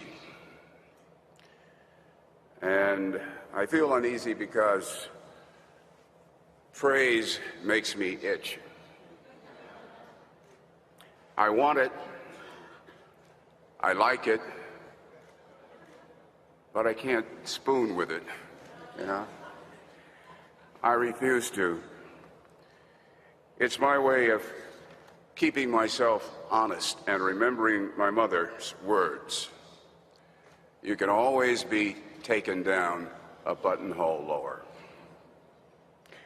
My wifely friend of 33 years, Linda, has lovingly done that from time to time.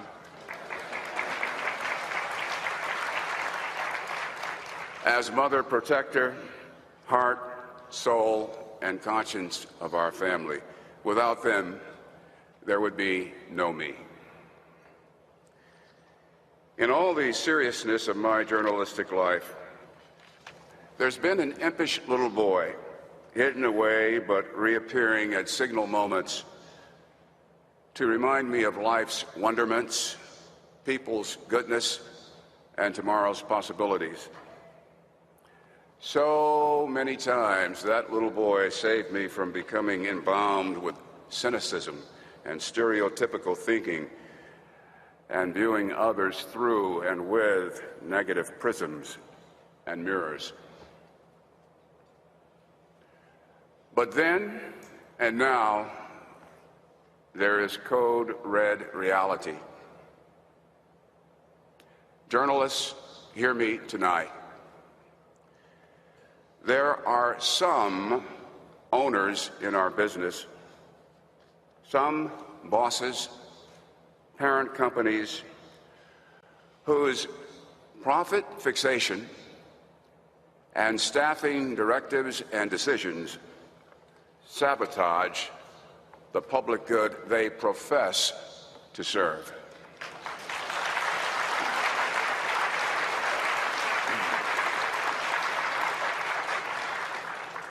They are turning the people's right to know into the people's fight to know.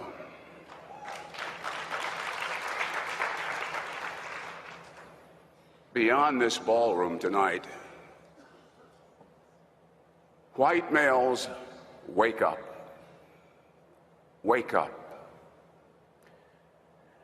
Globally, you are an island speck in an ocean of color.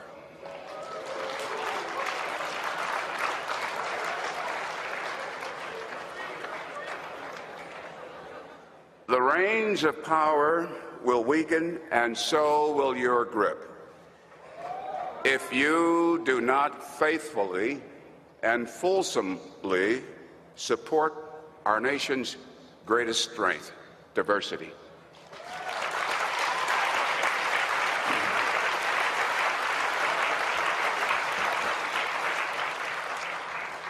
If you do not share, you will lose. Diversity. Diversity is not racial, ethnic, or gender encroachment. Diversity is our national survival. To you caught in the middle, stay vigilant. You must stay strong. You must carry on. If not you, who? To you, starting careers, embrace risk. Mold change, making it work for you.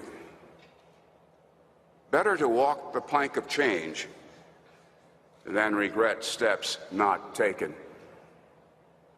Work hard at working hard. And finally, to you, I say this. Never fear truth, but be afraid of missing it.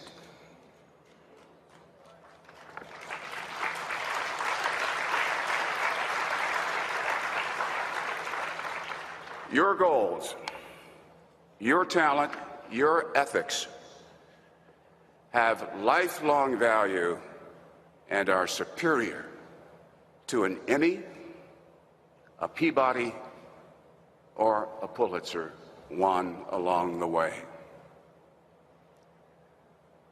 For this grand moment in life tonight, I thank you.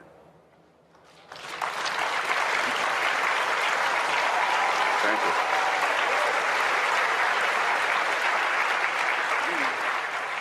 you. Bernard Shaw dead at the age of 82. Greg, I saw you responding to that.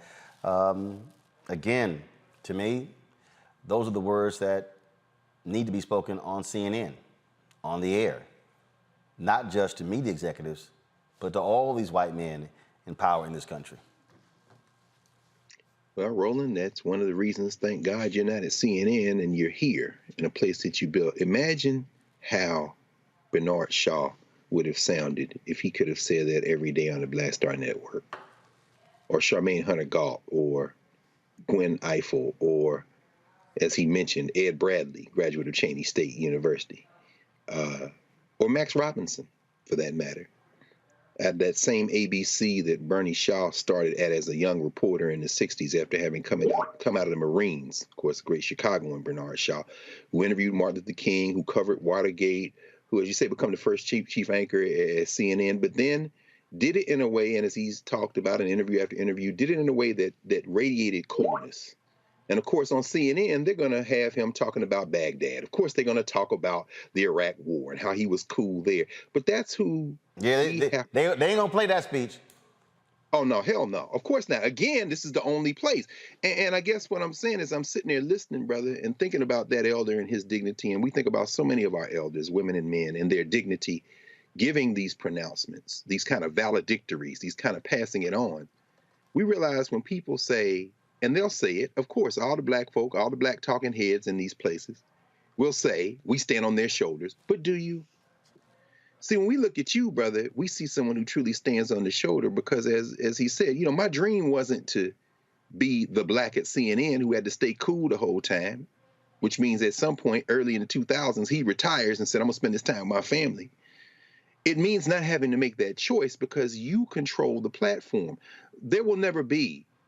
We've passed the peak of network news, as you remind us all the time, cable-based news, as you remind us all the time. It is now the streaming universe, and you saw ahead, which means finally that to stand on the shoulders of a Bernard Shaw, to stand on the shoulders of an Ed Bradley or Gwen Ifill or Max Robinson or Charmaine Hunter Galt and so many others, to stand on their shoulders means literally to say, we are going to build, because of their sacrifice and enabled by their sacrifice, we're going to build the platform they would have loved to have worked at the whole time. And ironically, that platform looks a whole lot more than the platform of the shoulders on which they stood, the Mal Goods and the Robert Abbotts, as you remind us, and all of the folks from the Defender and all the folks from the Courier. It looks a lot more like that independent black media that preceded them than it does being their followers in these white spaces who have to sit there and bite their lips until they can't stand it no more. And like Don Lemon turning from a courtier to power to the #1 critic because you just can't take it no more. Well, Don, you could always come to the Black Star Network, brother.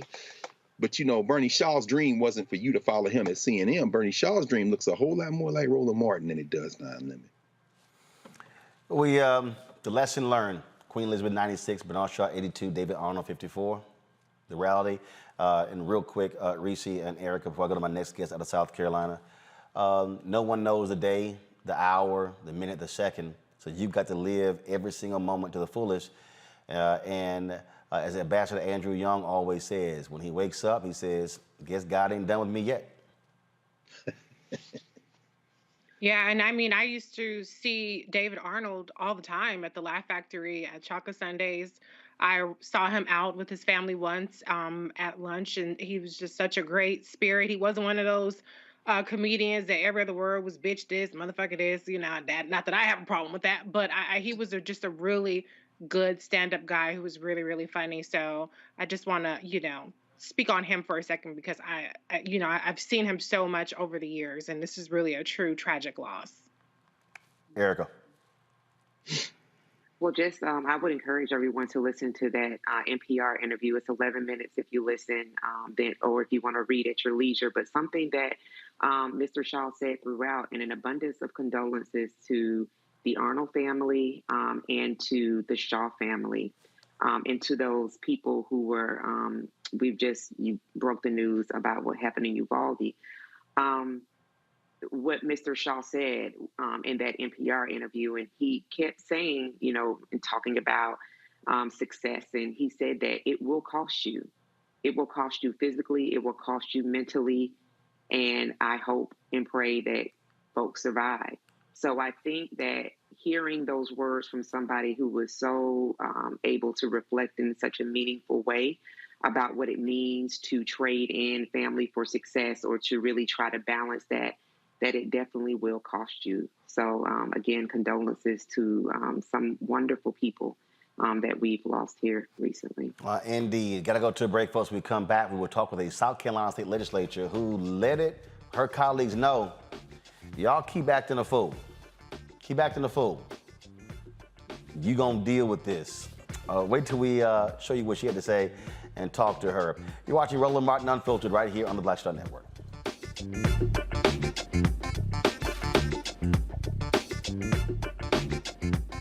When we invest in ourselves, we all shine. Together, we are Black beyond measure. I remember being with The View when they said, we want to extend your contract. And I knew God said, it's time to move. It's time to go. And everybody was saying, Sherry, you got a great job. You're making all of this money. And I said, no, it's time. And they said, you ain't gonna be able to, you've been away from Hollywood. And I said, it's time to go. And when I didn't, that's when I realized I was about to go through this divorce, and it was gonna be expensive, it was gonna be a lot. And I said, I'm gonna stay.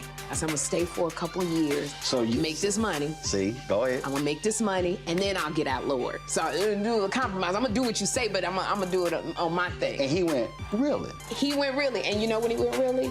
They said that we were heavy in contract negotiations. And they came, my manager called, she said, they're not gonna renew your contract. And I went, hey, so wait, what? So what? Just yesterday, they was offering me more money. She said, they just decided not to renew your contract. And I remember sitting in front of the mirror at The View, and I went, what happened? And it was very clear.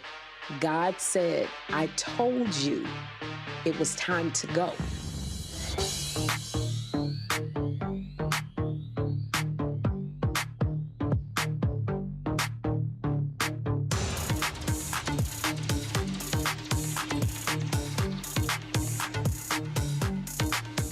When we invest in ourselves, we're investing in what's next for all of us. Growing, creating, making moves that move us all forward. Together, we are Black beyond measure. Peace and love, everybody. I'm Purple Wonder Love. Hey, I'm Donnie Simpson. What's up? I'm Lance Gross, and you're watching Roland Martin Unfiltered.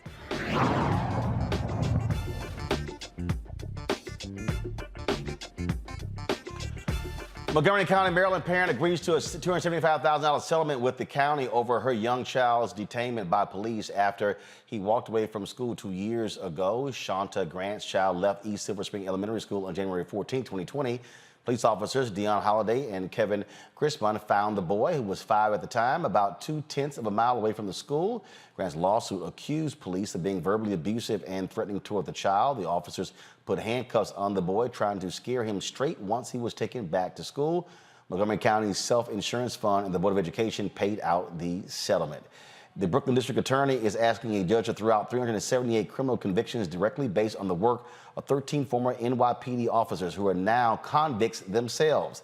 DA Eric Gonzalez said he's requesting the dismissal of the mostly misdemeanor cases because new evidence suggests the police officers were unreliable witnesses.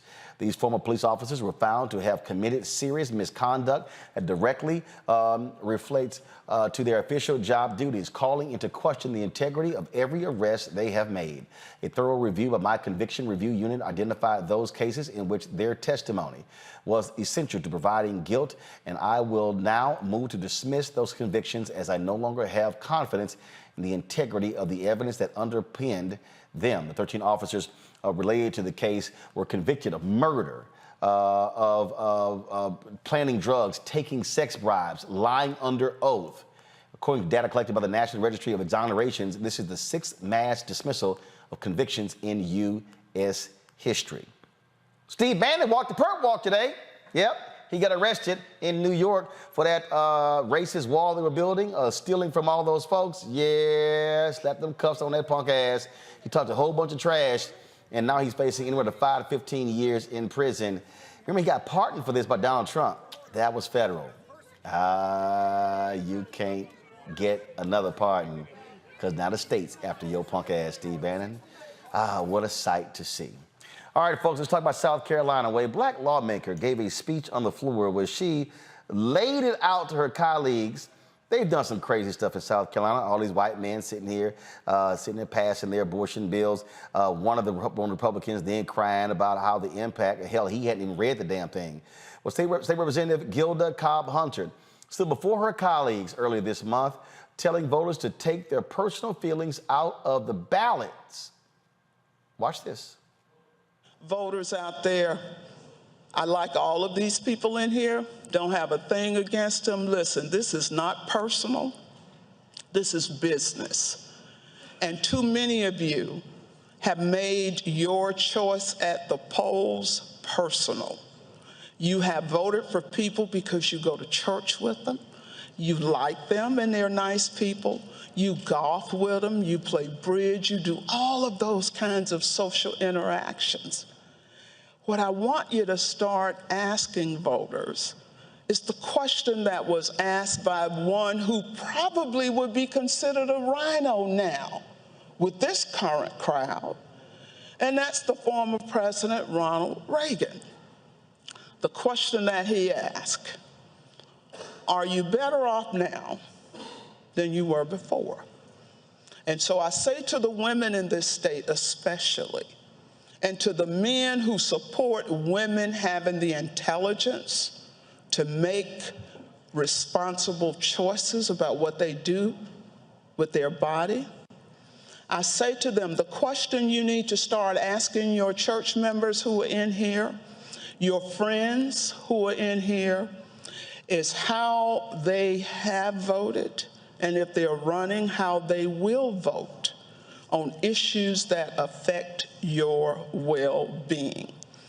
And at some point in this country, when we have voters who stop falling for the red meat that is way before them, the distractions that keep you off of what is really going on, then you will make better choices at the polling booth.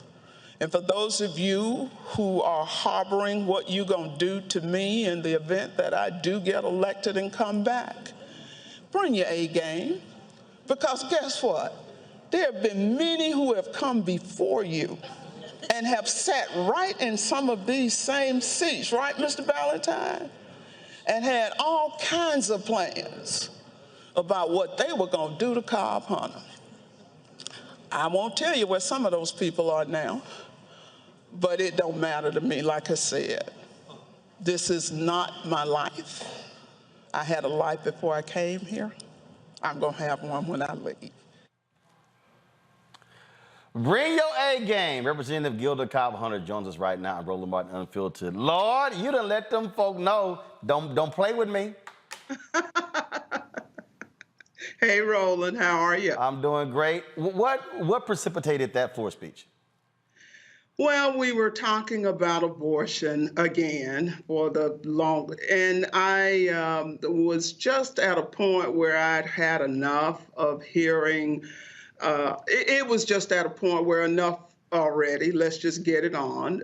You know what you're gonna do, and it was something that I felt compelled to say. I sat here and watched that, listened to it really for the first time. But it was just a matter of saying, look, I am not one of these Democrats who believe in turning the other cheek. I am not passive. I have absolutely no problem with standing my ground, to borrow a bad pun. But I just think Democrats need to understand that politics is a contact sport, and we don't need to be worried. Well, I'll just stop at that. I was just letting them know, hey, come, you can come, but don't think I'm just going to stand and not try to respond in a way that I think is appropriate. And I think what people want fighters. And even if the numbers are stacked against you, folks want to know that there are going to be men and women, brothers and sisters who are not going to lie down and just take any crap from these folks. Yeah, I would agree with that. A lot of people have said to me over the years that I've had the pleasure of serving in the South Carolina House, is that they don't always agree with me and my positions, but one thing they always appreciate is that I will stand, even if I'm standing alone. That's something that I was taught, and it's something that has always it has always worked for me. I just believe in being direct, tell you what it is, and you have an opportunity to agree or disagree. We aren't going to fall out about it. We'll agree to disagree agreeably. But I don't think Democrats fully appreciate how much people in this country appreciate elected officials who will stand for what they believe is the right thing. And y'all y'all have had to deal with some straight craziness in the South Carolina legislature. Yeah, I would say that's a nice way to put it, Roland. Well, it was interesting. I was at this event and Nikki Haley was, talking about the work that she did bringing that Confederate flag down. I'm sitting in the room, I'm mad as hell, pissed off. And I had someone black say, well, no, we got to give her credit. I said, no. I said, it took 9 black folk being gunned down for that to happen. And I said, I don't care how even after that it was still difficult. She talked about how it was still hard and how we came together. No, I ain't handing out free credit cards to folk. It took 9 black people, including a member of that body, being gunned down for that flag to come down. Ain't nobody getting credit. You're absolutely right, Roland. And those 9, the whole bit about it is even with 9 murders, there still was much work to do to get the flag off of that dome. The real story of the Confederate flag and how it came down has really not been told. There are a lot of people who have claimed credit for bringing it down. There are a lot of people who've gotten contracts and become big names and all of that kind of thing based on those 9 people being murdered in Charleston. But the reality is that even with that, it took a lot of work. And I don't know if you or some of your audience may recall and may have been focused on the debate that lasted into the wee hours of the morning when we decided to take that flag down. It was a struggle. For those people who know former Governor Haley, they know that she has absolutely no trouble claiming credit for things. Absolutely no doubt. Questions for my panel. I will start with someone who, from a state closest to you, that's Georgia. Erica, go right ahead. Representative, it's so good to be on with you today. Thank you for all the tireless work that you've done in the state of South Carolina. And so my question for you is specifically, what are you hearing from your constituents in terms of your leadership, what they expect from you, and what they see coming down the pipeline as we enter into midterms, into a general election, especially with the fire and boldness that you present? Well, my constituents, thank you, and it's great being with you as well. What my constituents are expecting is that I will continue to fight for them, to stand for what's right, to be a voice of reason, and to be a voice that is not afraid. Coming down the pike, there is much work to do in this state as across the country, and getting people to understand what is at stake in November. Quite frankly, that bought and sold Supreme Court did all of us a favor, I believe, when they overturned Roe v. Wade. And by the way, I think it speaks volumes that you've got men and women sitting on the highest court in the land who actually lied to get their seat.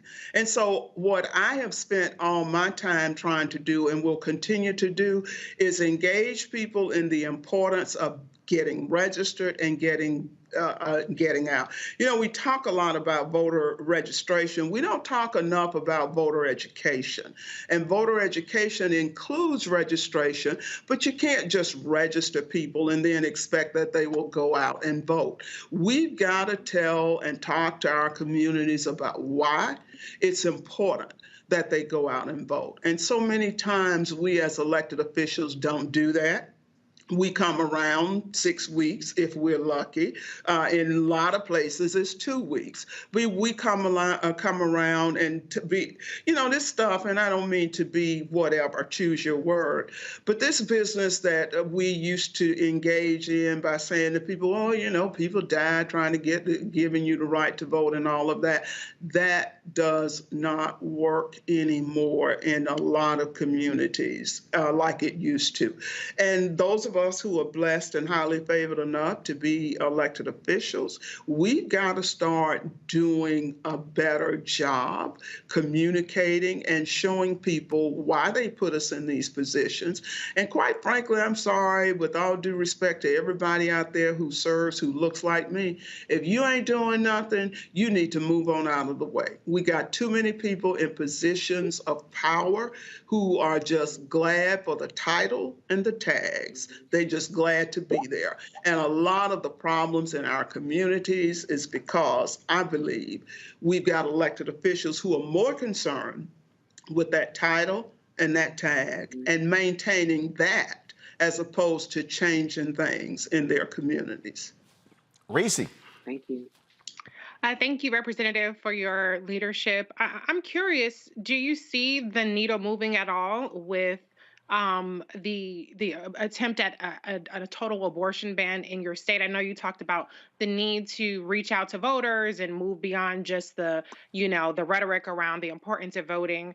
But in this moment, are you seeing that people are just more motivated to kind of fight against what they're seeing in the state? Or do you think it still hasn't really clicked with people yet what's really at stake? I think the answer is both of those. Yes, there are some people who are motivated and are out here working, but on the other hand, there are some who are not. What I can't afford to do is to just give up and say, oh, well, why bother? Nothing is going to change. I feel compelled, as long as I have a voice, to talk to people about why they need to get engaged and get involved. We have made it clear here in South Carolina, and I tell you, I've been in the legislature for a minute now, like 31 years, and I thought everything that could be done on the subject of abortion had been done. Needless to say, I keep getting surprised every session by my colleagues, and that was a part of the point I was making in that speech last week. Bottom line is, there will always be somebody in those chambers who want to restrict a woman's right to choose. We sent a bill over last week from the House to the Senate that had a couple of exceptions. They weren't very great. Even though one was rape, you had to report it to the police and call the sheriff and all that crap before the exception was there. What they've done in the Senate with that House bill, as I understand, is make it even worse. So the point I want people to understand is, don't you dare believe for a minute that things can't get worse. Don't you dare believe for a minute that in most of these General Assemblies, especially in the South, that they are going to stop with limiting a woman's right to choose. Please understand, and they said this on the floor of the South Carolina House, they ain't finished yet. Just like Clarence Thomas conveniently omitted Loving v. Virginia when he talked about what needed to be revisited. That was not one of them. But the fact that he is interested, and the majority of the court, in spite of what Chief Justice Roberts is saying, seems to be interested in revisiting this idea of same-sex marriage, of all the gains that have been made over the last few decades. They they aren't satisfied with just overturning Roe. It appears to me that they want to overturn every right that was ever granted. The South Carolina General Assembly is no exception. I think they are the example of the rule. And we just got to understand what's at stake. A lot of people say, well, it's abortion. I don't want to worry about that. But, you know, I will just remind people of that phrase. You know, first they came for the Christians. I wasn't a Christian and I didn't speak up because I wasn't. Then they came for the Jews, the Catholics, blah, blah, blah. At the very end, they came for me, and there was nobody left to speak up. So we got to use our voice. Greg Carr. Thank you, Roland. Thank you so much. And Representative Gilda Cobb-Hunter, I want to tell you how much of a pleasure it is for me to hear this conversation and to be able to speak with you just for a couple of minutes, because I watched Riveted all night. That night in 2015. I make my students at Howard watch that debate that y'all had. I read when you said you had that little U.S. flag on your desk so you never had to look up at that damn Confederate battle flag and pledge allegiance in that legislature, sister. So I want to thank you on behalf of everyone. I still watch you all, and I couldn't turn away that night on C-SPAN watching y'all have that battle. And so my question is really about South Carolina. You know, you're there from Orangeburg. A lot of friends on faculty at Claflin and South Carolina State. And I'm glad South Carolina State beat Jackson State in Atlanta. And I'm sorry what happened to your Rattlers as a Tennessee State Tiger. I'm sorry what Jackson State did to the Rattlers, but you struck again in that legislature to borrow from Florida A&M. You know, Fred Humphreys was my president of Tennessee State too. I want to ask you very specifically about the power, what South Carolina means to this U.S. experiment. I'm thinking about a speech Dr. Du Bois gave, W. Du Bois, in Columbia, actually, at Benedict. It's called Behold the Land in 1926. He said, the future of the United States lies in the South. And when I think of the future of the United States South, I think about South Carolina, the great victories y'all won in Reconstruction. The Ron Bennett's book, Black Power USA, talks about that. What are the possibilities in South Carolina if we can just get together and get organized? Could you talk a little bit about that? And again, thank you. Much respect. Sure, and I gotta say now, I still bleed orange and green. I love my Rattlers. I don't know who that team was that showed up in Miami. It was not the team that showed up in Chapel Hill the week before. But one thing, Doctor, you know about Rattlers, we don't care win, lose, or draw. We are gonna talk and we're gonna support our Rattlers. So I need to say that up front. I'm still diehard, bleed orange and green. In terms of South Carolina, and I'm not a native, I'm a native Floridian, but have lived here for a very long time. One of the things that I can appreciate about this state, and know that you know that because I know who you are and I'm familiar with your work, is that South Carolina, quite frankly, a lot of people know this state because the whole slave trade and all of that, the secession, the war, all that kind of good stuff. But what a lot of people don't know is that South Carolina at one point was a majority Black state. The legislature that I now serve in was filled with people of color, Black people after Reconstruction. And the public school system that we have here in South Carolina was developed, introduced, initiated by that Black Reconstruction General Assembly. And so there are gains that we still have today as a result of Black legislators who served. The potential here is great. Our numbers, the population, we used to be about 30% of the population. Unfortunately, thanks to an undercount in the census and a bunch of other things, the population officially, Black population, has dropped below 30%. That notwithstanding, we still have people in positions in this state who are doing good things. I don't think our electoral advantage or our electoral potential is what it needs to be, but that same thing can be said in other states because of gerrymandering, redistricting, and all of that.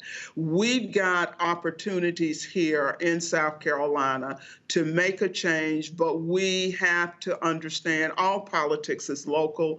And the problem that I think we have not dealt with sufficiently so that we can maximize our political power and influence is recognize that the bench building that the Republicans have done for years now is something we need to get back to. We need to understand the importance in a red state like South Carolina of blue dots, of bastions where Democrats are in control and in power. And that has happened at the local level in some of our urban areas, or at least what goes for urban here in South Carolina. In some of our smaller rural communities, you've got Black people, you've got Democrats who are in control and in charge. The one thing that would be great is if we could figure out how to get Black folk who are in positions of power to know what that means. And my point is this: we've got so many people who don't know the difference between position and power.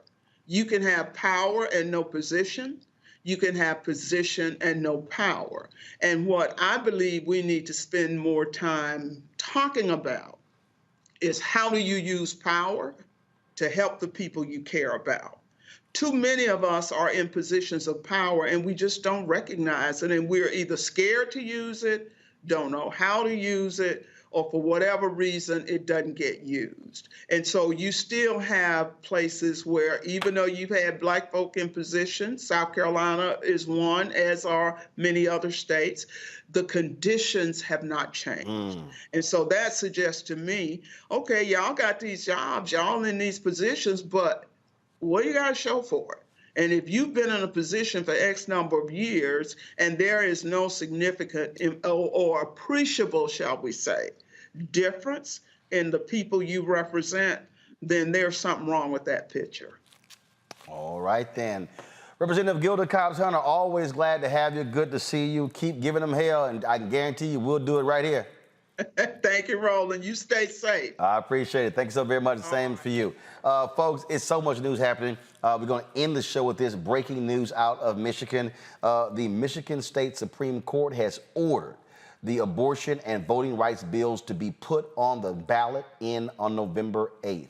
Remember, the Republicans had deadlocked trying to keep this out. The Michigan Supreme Court ruled that to enshrine abortion rights in the state constitution will go on the ballot in November. And the voting rights proposals, one of them includes mandating at least 9 days of early voting in Michigan. Those initiatives will go on the ballot this November. Republicans were doing all they could to stop this. It failed because the Supreme Court has now ruled. This right here is what we have consistently said. Again, Reese, Erica, and Greg, why you got to vote on the local level, city level, county level, state level, federal level, because by having a Supreme Court with this ruling, now Republicans who are trying to screw folks over by deadlocking those election boards and canvassers board, now they got to bow by the state constitution. That's right. If it passes. Well, no. But here's the deal. Remember, first of all, but the fact that people get to actually vote on it, Republicans were trying to stop that. You got to remember, in Michigan, they passed a nonpartisan redistricting commission to draw districts.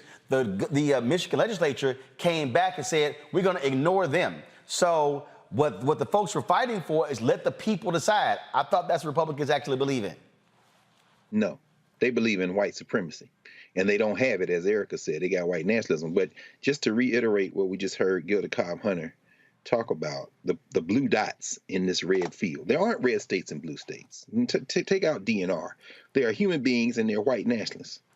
And they live all over. If they come out in Detroit, if they come out in Flint, if they come out in all of the cities, then this will pass. And you saw the Supreme Court of Michigan the other day block the trigger law that they put in place years ago, anticipating turning off Roe. Roland, you framed this, and you know you write about it now. You know, the Federalist Society, they're playing a long game. But what we heard Cobb Hunter talk about is really the game we have to play. She talked about building the bench, developing that leadership that will then run for elective office in addition to community organizing. You know, all that works together. Michigan is not Louisiana or Texas or Mississippi. While those states have incredible potential to get people organized and to move forward, Michigan will not wait for them. The United States of America is not a nation. It is many different places, and there's a real fight going on. This is heartening because the rule of law, as I said before, we're going to have a rule of law. Michigan is demonstrating what it can look like if people will get out and push. Neighboring Wisconsin, those white nationalists have hijacked their Supreme Court and the federal and state legislature. It's going to be more difficult with them, particularly with federal fire. But again, just going back to what Representative Cobb Hunter said, don't give up because you're in a state that when you turn on commercial news, entertainment, media, they've painted it red. Because if your street, your neighborhood, your community doesn't look like that, you can stitch together with other people and do something about it. And this is just can bring you to the edge of. Now, as Reese said, they got to vote, they got to pass it. I mean, you got to get this ball over the finish line. Don't just focus on federal politics. You got to focus on state, Reese. Oh, yeah, absolutely. I mean, focus on local election, but we say it all the time, school boards, focus on even sheriffs. Some of them are elected. Focus on your mayor, focus on your city council, focus on your state representatives, focus on your state senators. There are states where you have a Democratic governor, but you have a Republican legislature like Pennsylvania. And so leave no stone unturned. The other side isn't doing that. We got to do the same thing. Erica? Ralph Ellison said it best, that there are few people in the world as dangerous as sleepwalkers. I think that throughout the conversations we've had and the guests that we've had on, that the dangers of sleepwalking are quite evident. And so I hope people do not entertain and party themselves into an apartheid that they they will say that they weren't prepared for because it's been messaged. Folks, get registered, get ready, vote early if you can, and make sure you engage and bring people with you. All right, folks, that is it for us. Man, we had a whole lot to cover, but we went over time today. But look, we had stuff to definitely focus on. Let me thank Reese. Let me thank Eric. Let me thank Greg for being on our panel today. All of you for watching as well. The numbers kept building. Almost hit 4,000 simultaneously on YouTube, getting our numbers back. Y'all might remember in 2020, we were hitting almost 10,000 folks watching live on the YouTube channel. Spread the word, pass the word, folks. Ain't nobody else doing what we're doing. And I keep telling y'all this. It was 4 years ago on Sunday when we launched Roland Martin Unfiltered, September 4th, 2018. It was a whole bunch of folks who were saying it wasn't going to work. I was out of my mind. It was a whole bunch of folk who said that, oh my God, it would fail. Well, guess what? We're 4 years in, and we've grown this YouTube channel from 157,000 subscribers to right now we have 881,330. We want to hit 100. We would love to have that many downloads of the Black Star Network app. Folks, what we are trying to build here is something that is Black-owned, that is independent, that we don't have to bow down to anybody, covering our stories. You know, and when we have voices able to come on and share their perspectives, you know, I remember when people told me, man, you put Reese on? She cussed too much. I was like, y'all tripping. But again, it's perspective. And so that's what it's all about. And so having Erica, having Greg on, I keep telling y'all gotta remember, me and Greg started with a fight at 12 Years a Slave, where the Howard people were like, Greg Carr take you out. I said, I ain't scared of no damn Greg Carr. Bring your ass on the show. He take you out. Yes, sir. I said, bring your ass on the show. Well, he's been on the show for the last 4 years. That actually happened. Y'all think I'm lying. That actually happened. And so, again, we created this platform to give other folks voices. That's why when y'all watch, look, Tiffany Cross had me on her show on Saturday. Again, her first opportunity to speak on air was when I had my TV One show. That's the whole point. You create opportunities for other people. So that's why y'all get to see Reese, she be on Clay Kane's show, Sirius XM cutting her check. So, again, it's creating the opportunity. And so we need your support in doing this as we're building this. Black Star Network was 1 year old on Sunday. And I told y'all, I'm literally negotiating right now We hope to have our 24-hour fast channel up by the middle of October in time for midterm elections. We're going to have that night a minimum of 6 hours of live coverage of the midterm elections, similar to what we did the presidential election in 2020, the same as the midterm election in 2018. And so I'm going to say this again. What we're doing right now, Byron Allen not doing. Essence is not doing. Black Enterprise is not doing. Ebony is not doing. Blavity is not doing. The Black Press of America is not doing. Nobody is doing what we are doing. Folks said it could not be done, so your support absolutely matters. So please download our app. Again, it's right now. It's more than 3,000 of y'all watching on YouTube. 3,000 y'all should be downloading the Black Star Network app. And so Apple phone, Android phone, Apple TV, Android TV, Roku, Amazon Fire TV, Xbox One, Samsung Smart TV. And again, your dollars matter. We need $100,000 a month between now and the end of the year to meet our goals, folks. And so we don't charge subscribers. It's free. Let me say it again. It's free. This show is free. Faraji Muhammad's show is free. Greg's show, Deborah's show, Jackie's show, Stephanie's show, Rolling with Roland. All those shows are free. But trust me, paying staff ain't free. Paying airline tickets ain't free. Paying hotels and per diem ain't free. When equipment breaks, trust me, that ain't free. It all has to get paid. And so we need your support. Yeah, we giving them hell, trying to target these advertisers. I've been giving these progressive groups hell when it comes to political ad spending. But the bottom line is we can't count on. We got zero last week. If we're gonna get zero this week, is a good bet we're gonna get zero next week. But we still have to be able to cover the issues that matter. And so again, if our fan base, 20,000 of our fans, yeah, this is real simple. 20,000 of our fans give us $50 each for the year. That's $4.19 a month. You can't even get a Happy Meal at McDonald's for $4.19 a month. $4.19 a month, 13 cents a day. That's all it costs. Then we're able to do what we are doing. So you can send a check or a money order to P.O. Box 57196, Washington, D.C. 20037-0196. Cash App is $RM Unfiltered. PayPal is R Martin Unfiltered. Venmo is RM Unfiltered. Zelle is Roland at RolandSMartin.com. Roland at RolandMartinUnfiltered.com. I got a show in development right now, a daily show hosted by our sister. We got a cooking show in development. We got a fitness show in development. Y'all, that ain't gonna happen. That ain't gonna happen unless you give us your support. Thanks a bunch. I'll see you guys tomorrow. Ho!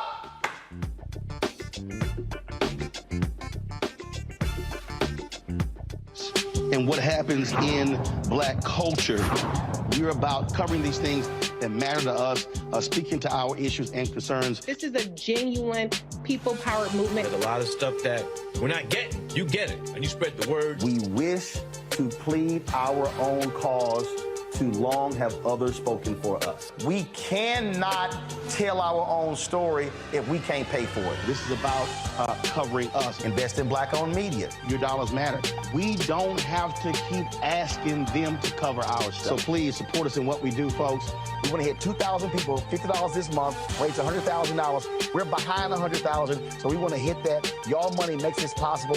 Checks and money orders go to P.O. Box 57196, Washington, D.C. 20037-0196. The Cash App is $RM Unfiltered. PayPal is R Martin Unfiltered. Venmo is RM Unfiltered. Zelle is Roland at RolandSMartin.com. When we invest in ourselves, our glow, our vision, our vibe, we all shine. Together, we are Black beyond measure. When we invest in ourselves, we all shine. Together, we are Black beyond measure.